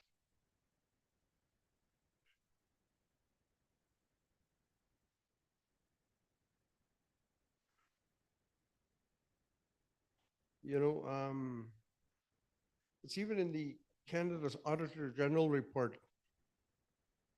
There's a certain clause that really stands out where the Auditor General of Canada says, after spending billions of dollars, the federal government is still not in a position to assess whether its fight against homelessness is effective. So Canada is not doing its due diligence to address homelessness and housing, especially for the North.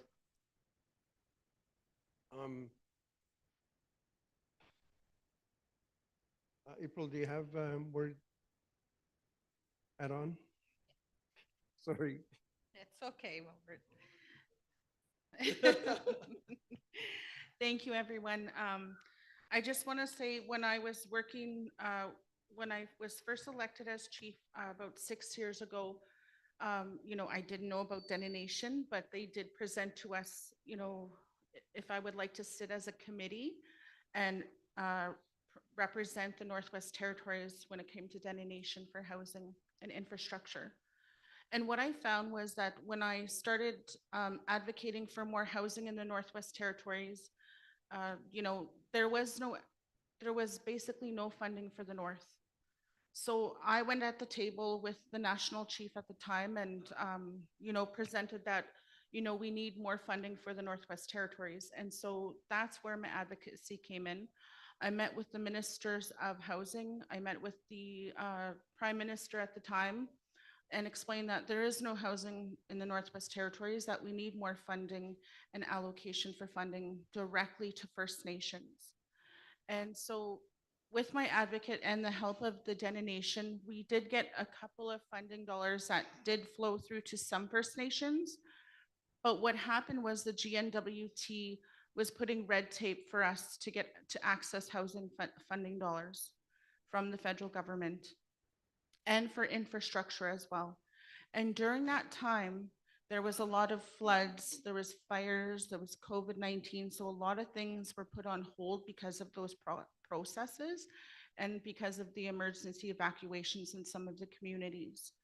So I think that the Dene really needs to advocate for more housing initiatives, for not only for as a housing initiative for all First Nations in the Northwest Territories.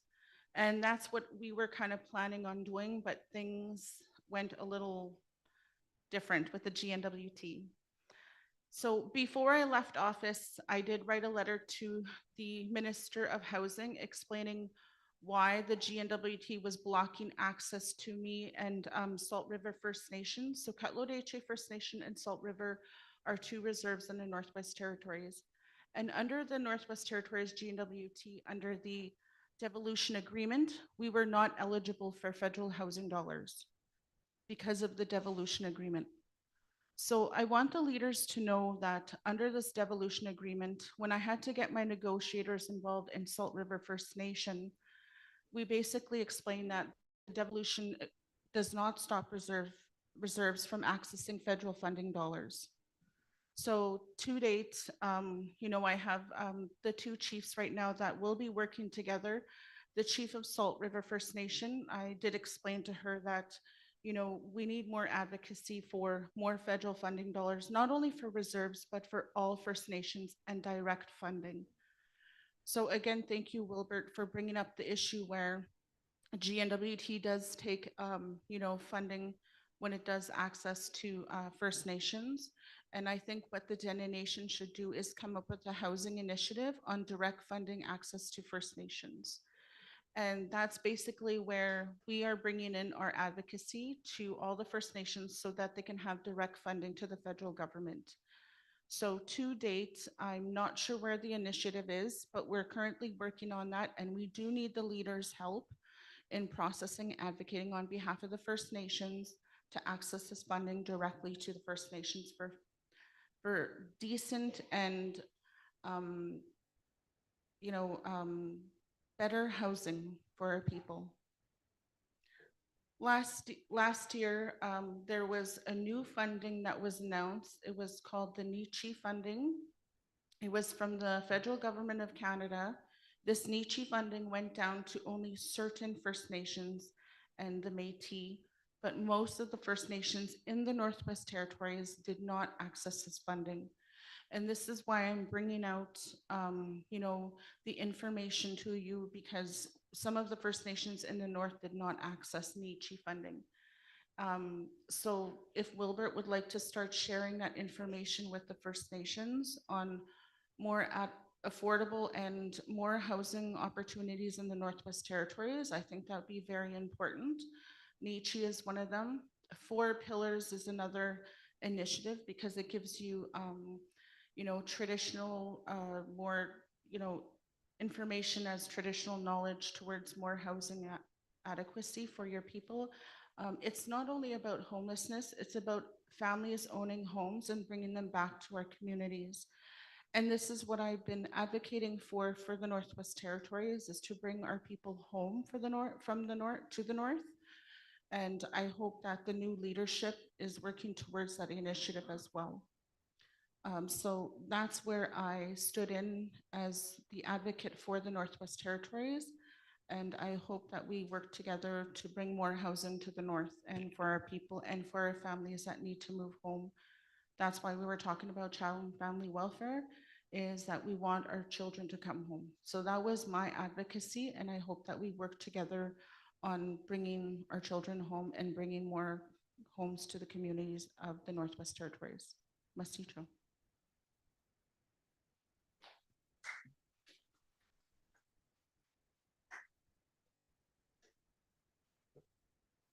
Thank you, April. There's a couple of other areas that I wanted to bring up. I think one of the things that really help the communities is if we encourage each community, if you needed help on a community housing plan, at the Dene office, we can certainly help you with that. There was a survey done a couple of years ago, and there were, I think, only about 60% of the communities indicated that they did have a housing plan.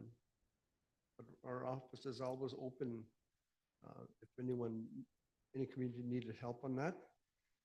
One of the biggest things that would really help is unity. If we collectively stand together, we can definitely be a force that the GNW they'll pay more attention to us.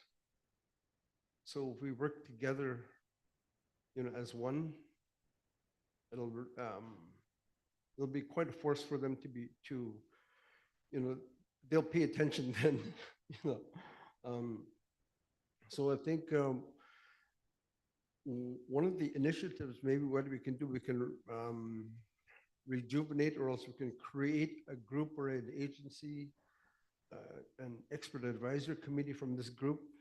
However you, the chiefs, the delegates, want to address this. But we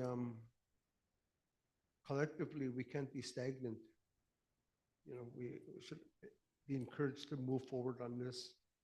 Let's do something and get the ball rolling and give me the momentum to keep going, pushing ahead. We also, there's a lot of, not only with housing, there was a lot of infrastructure damages due to fires, floods, et cetera, et cetera. All of that is all tied into the housing and infrastructure file and projects in NWT. And I just wanted to open this up for discussion. Oh, I'm sorry, that's the chairperson's job. I'm sorry.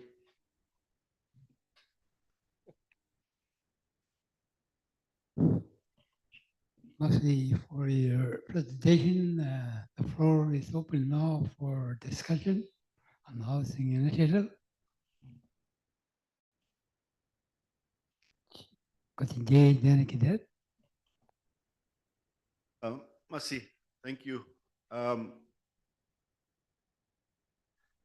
don't want to hog the mic, but housing is something I've been looking at for a long time. Since probably 1992, I started looking at housing, and I look at it all the time, constantly. And I was looking at all the rules that are placed there, and no different than Child and Family Services. It's almost designed for us not to get into a home, right? It's designed to take you out of your home. That's what they did in the 60s and the 70s. And it's designed to keep you in the social welfare home. And again, you know, you heard me say before, we got to figure out a way to strengthen our family. And we strengthen our family. One good way of doing that is putting them in their own home. When you have your own home, all of a sudden you find hope, Eugene. But you find hope. You find, you know, a new purpose, new energy. Somebody give you a key to a home. It's a big different feeling. And so I always kind of thought about that for a long time. And I always thought about all the rules and the policies. I could tell you when I go into the housing office in Yellowknife, you sit in the NWT Housing Corporation office, they got all the ministers on the wall. Only the first one out of probably 18 of them I never met with. That's how long I've been fighting for housing.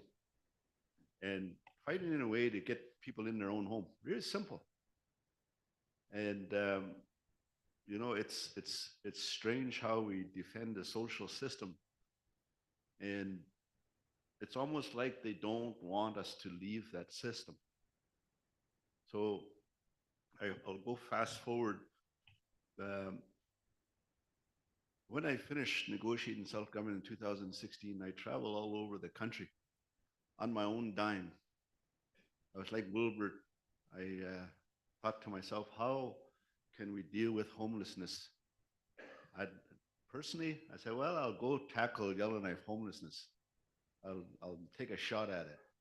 I had no job, no money, but I decided, well, if I'm going to learn anything about people that are on drugs and homeless and they're on alcohol, I flew to Vancouver and I asked the RCMP, their odd squad, I said, take me through East Hastings Street. I want to see everything.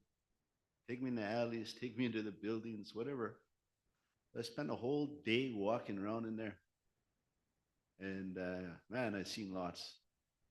Then I went home. I thought, well, okay, if you're on this stuff, I can see where you're going to end up. And it's not a good place. So let's try to prevent that. And then I heard about another place called,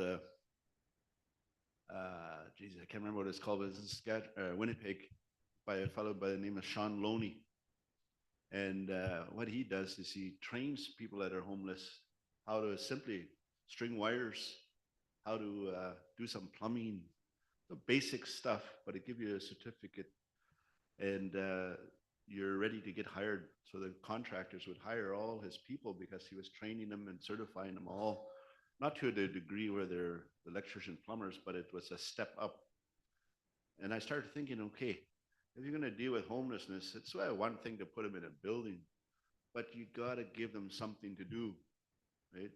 And that something is a job, even if it's a basic job. So I said, okay, now I got to create job. I got to create through training, all this kind of stuff.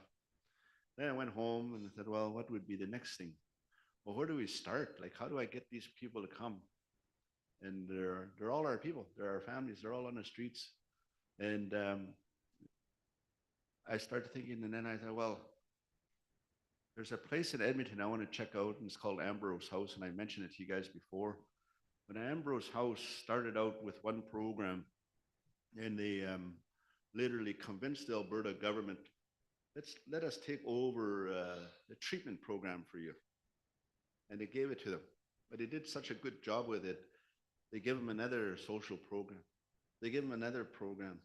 Now they end up with 90 programs, and they're saving the Alberta government quite a bit of money. And they're actually turning people around. There was one guy that was on the streets for 30 years, just literally you figure he's gone. Within a year, he was clean, back to work, back in society. And the Ambrose House itself rents the house to the individual. He's been on the street so long, they don't even know what they qualify for anymore, whether it's income support, whether it's their pension, whether it's, they just left life and they find that, oh, they got enough money to pay rent. So they help them with all that. And it's a program in and around no judgment. You can go in there, you can still do your drinking, but the program is right in your face every day. And all of a sudden, people are starting to take the program because it's in their face every day. Oh, I'll just check this out, check this out. But they're almost having 100% success in those units, in those buildings, and they're nice. And so I said, well, geez, okay, we got to do that in Yellowknife too. So I started in my mind formulating how we do this in Yellowknife. And I met with the city. I said, you got Belenka building there. I said, if I create this organization, can you write the taxes off if I take over this building? I went to the company. I said, can you donate it to us? I'll give you a tax receipt and we'll renovate and fix it. I went to housing. I said, look, we could do this with this building. Then I said, well, we're in charge of our own healthcare in some degree, so let's build the clinics in this building. So that first, second, third floor is a health clinic so that we could accept our people in. So make sure that they got their health checked, and when they're entering into the building, they have a navigator to make sure all their paperwork is done, and start working on bringing them in. I said, even put a fitness center down below with a hot tub and sauna so we could sweat all this stuff out of them and get their muscles back and get them active again. And literally I said, well, let's build this building. And then I said, can I get a piece of land? I told the city, so I could build small units for these guys, because we're going to go to that carpenter shop way over there. We're going to take that over too. And we're going to get the indigenous people to invest all their training dollars to help build this facility. But I said, I don't really need any money, because whatever we manufacture in your housing policy, you have a policy that you have to buy north. So if we manufacture kitchen cabinets, you have to buy it from us. If we manufacture sewer tanks, you have to buy it from us. So if we manufacture anything in the north, I said, you have to buy it from us. So I said, I just need money to start. I don't need money to maintain. It'll run on its own. And in the end, the city says to me, and I said, look, I've come here to try to help you solve your problem. At that time, there's 336 registered homeless people in Yellowknife on the streets. And in Alberta, they used the number about $80,000 it costs to have a homeless person to the system. So I figure in Alberta, in Yellowknife, well, let's just say 100,000. That's over $30 million a year to have homeless in Yellowknife. That's costing the system $30 million. And I started thinking, no wonder people don't want homeless to disappear. They're so used to spending $30 million in and around what they're offering to people right now, keep them homeless. It's an entire industry. I went to the city and I said, look, give me land. I can put these people in little units. Once we start healing them, they're going to get into their own home. Oh, well, that chief over there, the Tina, Yellowknife, Dene, they got land. Go ask them. And I just sat there and looked at him. Are you serious? I said, this is, right stab in the heart of your city. And your response is go talk to those people for land. Anyway, I just said, okay, I'll leave it. And there was another group that came to me and they heard about what I was doing and said, well, we want to build a transition house. What do you think? I said, great. But what are you going to transition the people into? What are you going to turn them, what are you going to transition them into? What do you mean? I said, well, transition means you're going to take them today, help them, transition them into something. Where's your program for this part? They never called me back again. But the reality is that it's solvable. It's doable. We put our minds together when it comes to homelessness. And we need a champion to champion that story. And not because it's my story, just I've done so much work, but COVID hit just when I'm getting ready. And all of a sudden, I just stayed home. I've never forgotten the idea of doing that because it still can be done. And I think we need to jump behind something like that if we want to make a big difference with our members, because our members, they're just down and out. They need a hand up, and this could be the biggest hand that we ever play that gives them some support. On another note, so I put that aside. On another note, we've been working really hard on dealing with a housing program in Deline. Share that with the nation and all the other groups. We're just finalizing it now, and I got to work with the council on it. But the idea was to make it available. I talked to Ernest about it when we were in, where were we, Calgary, and then Dene also. In Deline, we've been working on trying to develop our own housing program, and we just thought we got to start somewhere because a lot of our people are struggling with no homes and couch surfing and all that type of stuff. It leads to all kinds of issues with respect to depression, drugs, alcohol. So in order to prevent that, I say, well, how fast can we move to get people into their own homes? And we've managed to deal with 32 housing units in a year and a half here in Deline. We're isolated. We have just the winter road, so doing 32 here is quite impressive. Leaders in the community have been very supportive, and we're not done yet. Our goal is to make sure that any member that wants a house will get a house. How is the conversation we have with our members, and we're telling our staff. I said, by being a member, you already qualify for a house. There's no application to qualify. You already qualify. Now, how do we get you into a home? Now that's the work we do. So we're trying to lay out our program that way. We're also working hard. We've had 5 meetings with senior officials and ministers on housing. And I'm talking to them and I'm saying, this is what we're going to do. This is how we need you to support us. As a matter of fact, I even gave them a draft copy of our plan. And I said, you have home renovation money, you have home ownership money, you have elders money for houses, you have all this money. I said, if I build this program, I said, can you hand me over that money so I can do all these really fancy things to get people into their own home? And in the end, that's almost like 2.5 years now. I still never got a phone call yet, and I still keep going to them. I had meetings with the federal minister, deputy ministers, trying to speak to them with CMHC, all the Indigenous money we got. I said, thank you for the Indigenous money, but you treat us like public for the last 100 years, so I want that money too. Right? So I say, well, let's do this. And I said, look, if we need 100 houses in Deline, I said, let's build 100 houses, because guess what? They're going to need jobs. They're going to want training. They want employment to maintain the home.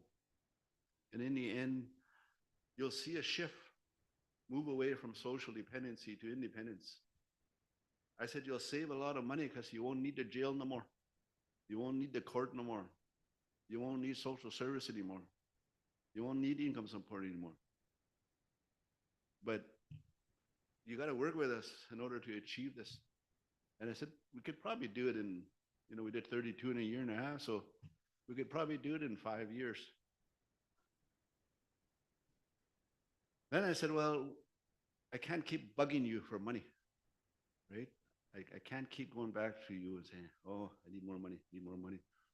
I said, well, why don't we build it in a way that we co-sign mortgages for our members?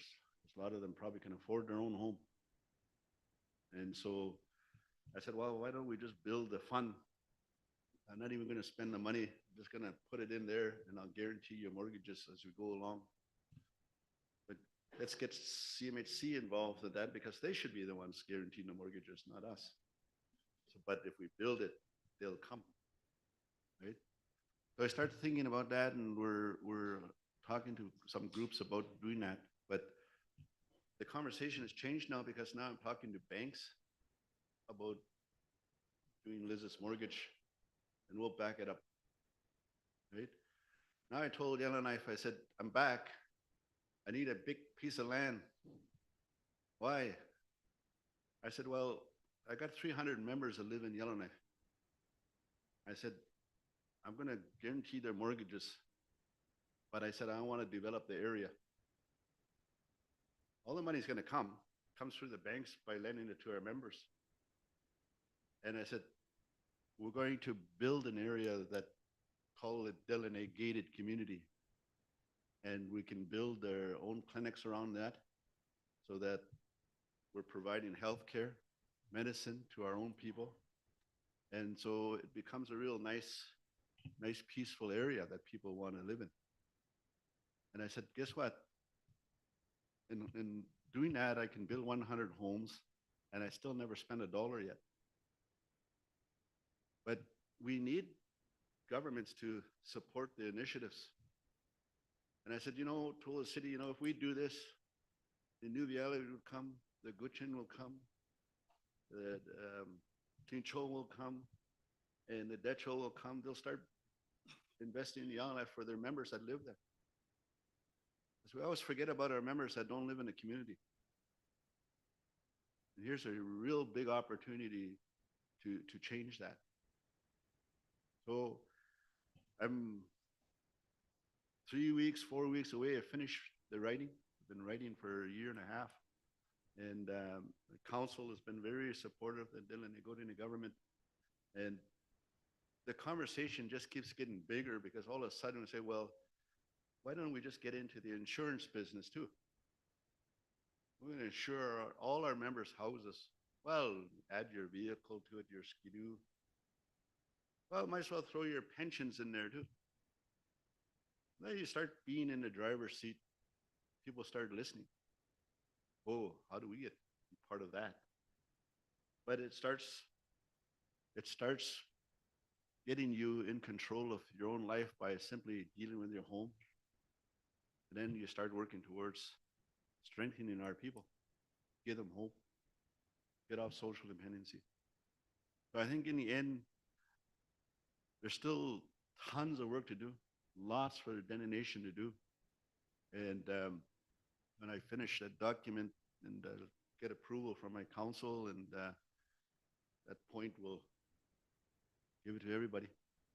And if we do need a venue at some point to work with, to help us with certain things, and Dene Nation certainly can be that venue. And so I just thought I'd tell you that story because it's been a long journey to get to where we are, but we're close. And we'll certainly hand it off to all the communities. I'm done dealing with little program here, little program there, because that's all we've ever had. And we've never qualified, right? And let's change that.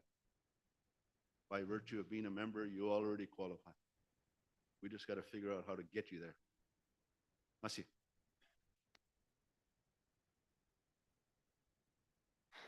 Let's see, Danny, anybody else?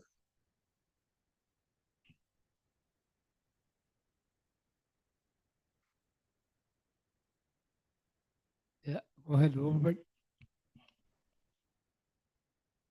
Hello. I speak to myself. Make a comment. One time we had a Chiefs Committee on Housing. I don't know if that's still there or not, but I think there was a lot of recommendations made. And I always hear people say affordable housing. A lot of our homeless people can afford nothing. So how can we do that? So I always think that we should treat them all the same as ourselves, give them the best housing we can, and let them try it out. But that's the way of getting away with things when government say affordable housing, and it's never affordable for them because they don't have no money anyways already. So like Danny, I dream a lot too. just dreaming all the time when you see homeless people in Edmonton. I was driving on the suburb in that little corner, guy standing there and I need money. It's freezing and stop. I gave him $5. I was thinking, what's $5 going to do? But I still thought that maybe he'll eat something warm. But then I started thinking about homelessness. And when you think about it, you think about it all the time. Hello? Sorry to interrupt, but you got to speak louder. The interpreters can't hear you. There's loud enough. Sorry, I just speak closer to the mic. It's talking about in Edmonton that helping this homeless person and really make me think about our people and a lot of our young people, and we have to treat them all the same. I know that they went through a lot of things and all through the crack. Like Danny already told all the stories, so but it's always good to dream as leader. And I was thinking about young people, how we can help them build even the log houses. And right now, they don't really help them, even though they have the materials and all the logs. And I always think about that I can help them, but I never have time because I can build with logs too. And I took that myself and I learned from my brother Richard here and really learned how to build with logs. And so a lot of things that I learned myself on housing, plumbing, electrical. I would think about little houses where you can house people that are homeless and they can heat it somehow. I would think about things like that. I even checked out little places with wheels on it where you can move them anywhere you want in the city or somewhere. If you don't want them in the area, you just move them. So just all kind of thinking all the time. And when you're talking about affordable housing, right now it's pretty hard to afford a house. And I think the best way is for our own lumber and a lot of our own logs and start building our own lumber. I think that's the best way. And then a lot of our trees are already used to the coal. Richard always said that, and I always keep that in mind. And then when you say affordable housing is always you buy the cheapest stuff to build our houses. So think about it that way. If you want a good house, give them the best materials that you can get, not the cheapest, so you can get away with less money and more money for yourself in the housing or government. Myself, I always think that any one of our members will have the best materials for them to build their house. So don't say affordable, and government really famous word, affordable housing. Is that they always think about the cheapest pump, the cheapest something, and it costs more money down the road. Others' word is always get the best you can, it'll last longer. And if you look at it, even though it's expensive at first, but if you look at the maintenance stuff, it's cheaper in the long run. And then a lot of times the houses are shifting, stuff like that. And there's ways to do things where we can do a lot better. I think we can teach them a lot, but they always say that they're more certified than us, but we know our land better. So if they're going to start planning to build on our houses, even just our school, we kind of designed it and certain bureaucrat didn't like it because it doesn't fit their standard, whatever. Because we were thinking our people are going to maintain it. We don't need somebody to come in to maintain our furnace or heat or anything. So the way we were thinking was we save money for ourselves, but use our people and then educate them, and then they can start learning to take care of themselves. And then maybe start talking about housing for themselves. A lot of our young people, they're very smart. So that's what we're thinking. And so just an idea, and we always dream, and my friend Danny always dreams, and I like that. We will come from the same mind, and 'cause that's our relatives too. And we go way back. And so have the same mind, same people, same thinking, and it's really good. Good to dream. But we always have to think about our people, and like I said, be humble. Don't ever think that that person's homeless, and don't think of them down, because elders' word is always, oh, that's not my problem. No, never think that way. And Grandpa and Uncle Gabe really drilled that into my head. If something happened to somebody, be humble. Secondly, that's what they mean. So it means don't try to pity him too much, but just realize that it can happen to you too. That's why I always say to be humble to everybody. And housing is something that we need right across Canada, but then right now we have a crisis on our hand too, the drugs. So there's always something that in a way, but I think we can work through it, and we have a lot of smart minds here, a lot of good leaders, and a lot of our old leaders are still with us, and they're still leaders. They care about the people, that's why they're here. And it's a hard job. So we should really support them in what they're with us, and Masi and George, like working with us, it's really good. It's because they care. And that's how we have to care for our people across NWT. And just put our mind together and start something, not depend on government or somebody too much. I think we can make plans and share it, and lots of good dreams here. Just listen and just do it. Masi. Masi. Anybody else? Go ahead.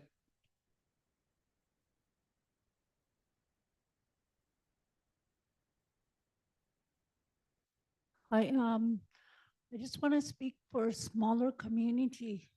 My community is very small.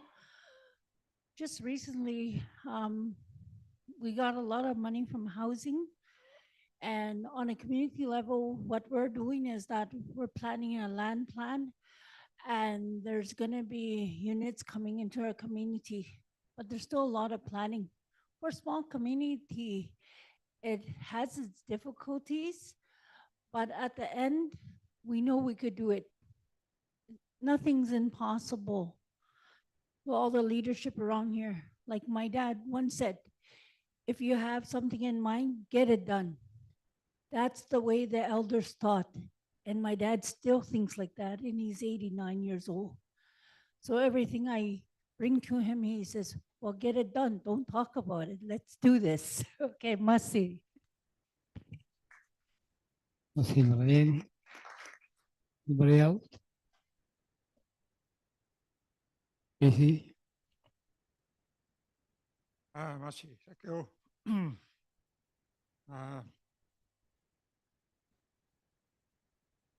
Yeah, it's it's becoming a big issue now. Even in small communities, being in that homeless situation.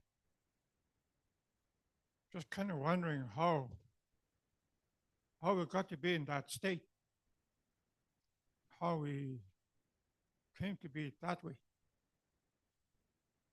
And this summer we had 10 modular homes brought in the community. And it was already all made. You didn't have to put a hammer to it. Never put one nail in that building. I mean, it's coming to be like that now.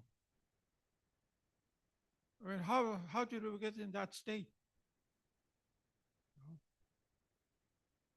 Like I remember back in the day, I think when my late dad built his house.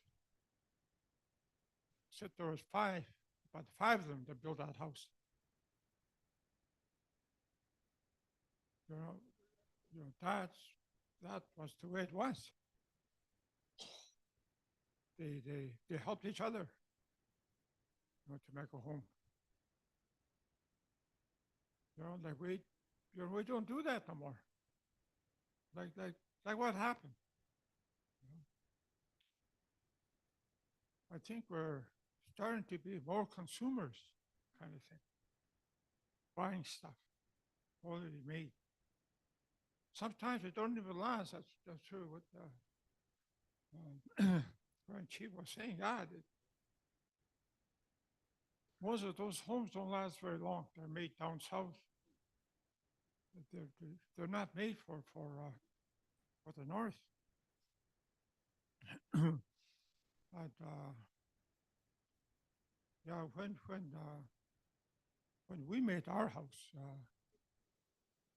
there was a few of us that got together, and we wanted a log house. Well, that's what we wanted, and so we talked with housing, and we made a deal. Well, we'll cut the logs, and they provide the materials. Plus, they gave us $24,000 for labor, and so that's the way we built our house. It was kind of rough because we didn't know how to build log house. So we started a training program, and one morning, he was the one that helped us out training, and he trained 10 people, log builders. Like after he he trained them, then he built those log houses. I think there was about five log houses,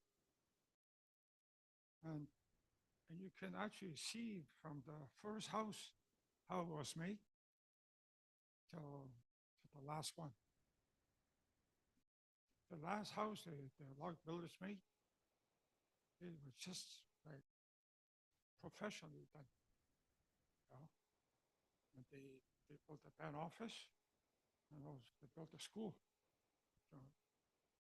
from logs. So yeah, so we, we took on that initiative. So one of the things that you have in here is training. Train your own people. I think most of us here, like in our communities, like we have materials. You know, like where I come from, we have a lot of trees. And but you don't see very many log houses now. They're all like frame, They're all frame houses. And just a couple of years ago, we also invested in the sawmill, and we trained some of our community members, like how to make lumber, harvest logs, and we also train young people how to use chainsaw.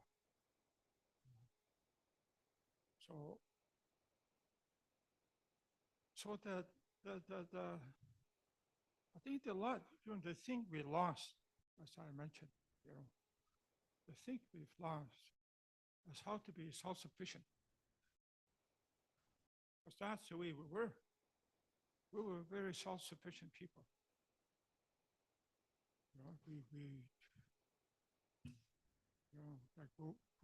We weren't beggars. There was no such thing as welfare.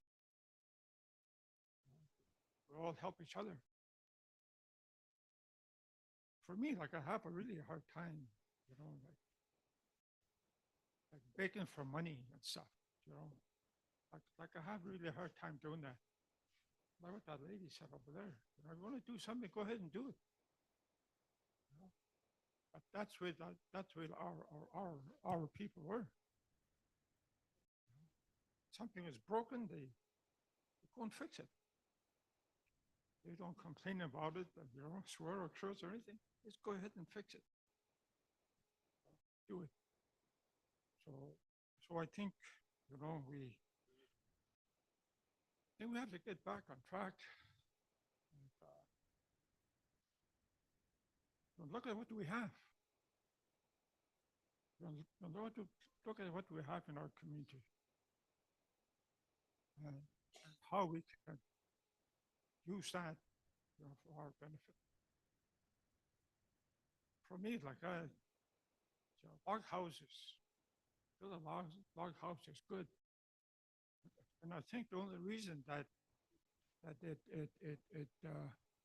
died because the government says we have to have insurance, fire insurance. Yeah, but we never, as far as I know, we never had fire insurance. As long as I was growing up back home, there was no need for that.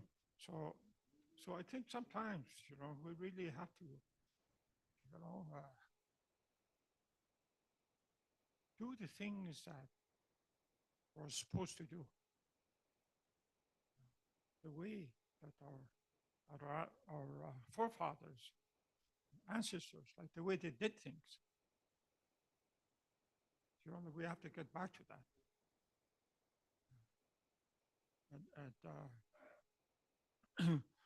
And I think, like right now, the situation that we have right now with those modular homes, now we've got to put them on, find like the building pad. But then you got to pay for you got to pay for that, right? Then you also got to pay for the poles, electrical poles. So there's always cost involved. And it's not cheap either. So I think, it seems like when the government helps us out, give us money, it seems like it's already paid for. All those modular homes, like it's already paid for.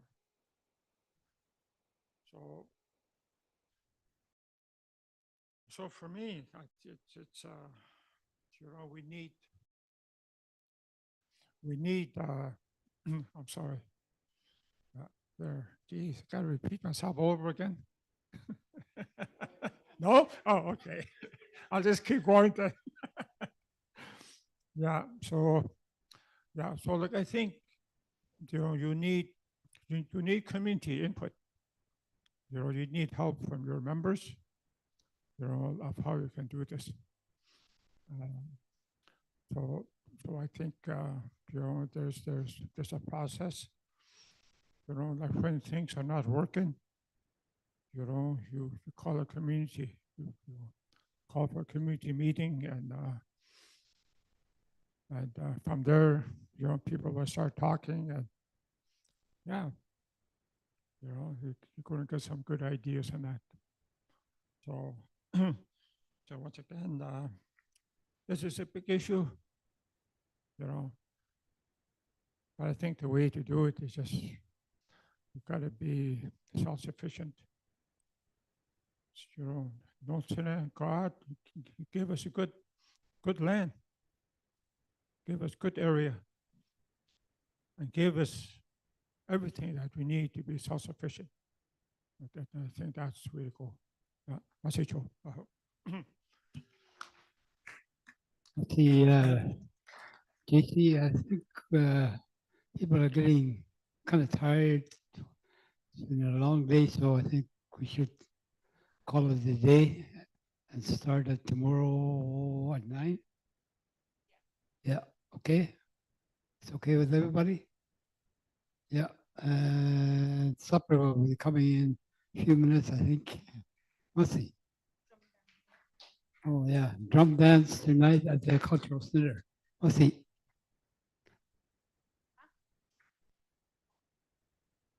At 8 o'clock. Sorry, the drum dance is at 8 o'clock at the Culture Center. You could leave your stuff here. Just don't keep your personal belongings like your laptop or any of that. Can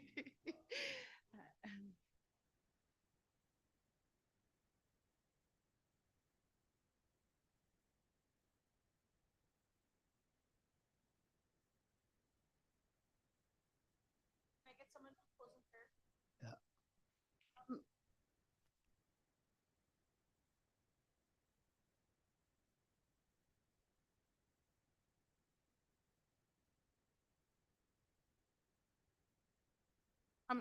Chief Frank, would you be able to do the closing prayer?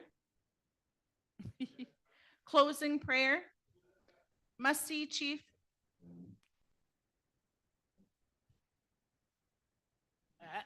Okay.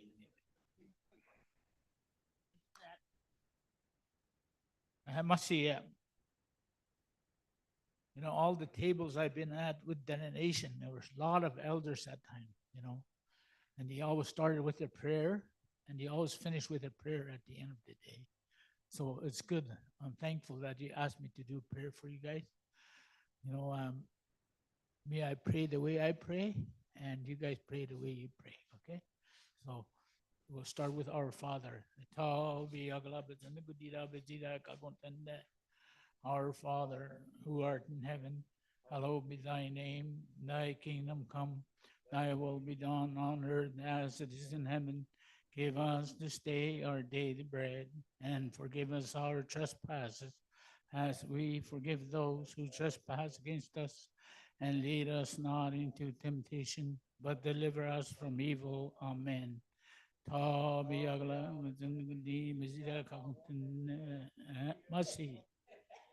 Thank you. Masicho.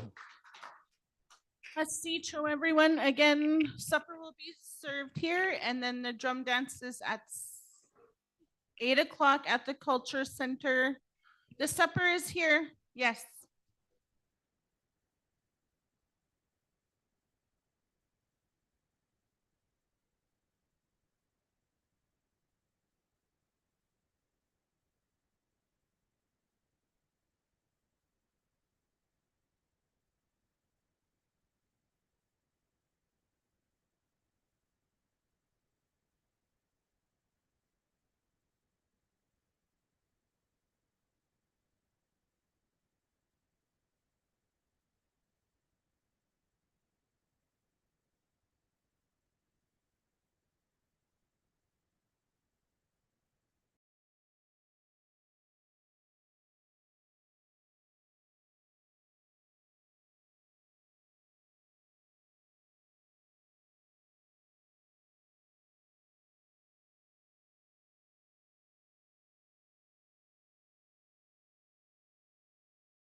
Tyler, don't close me out yet. I'm just getting a summary pulled off here.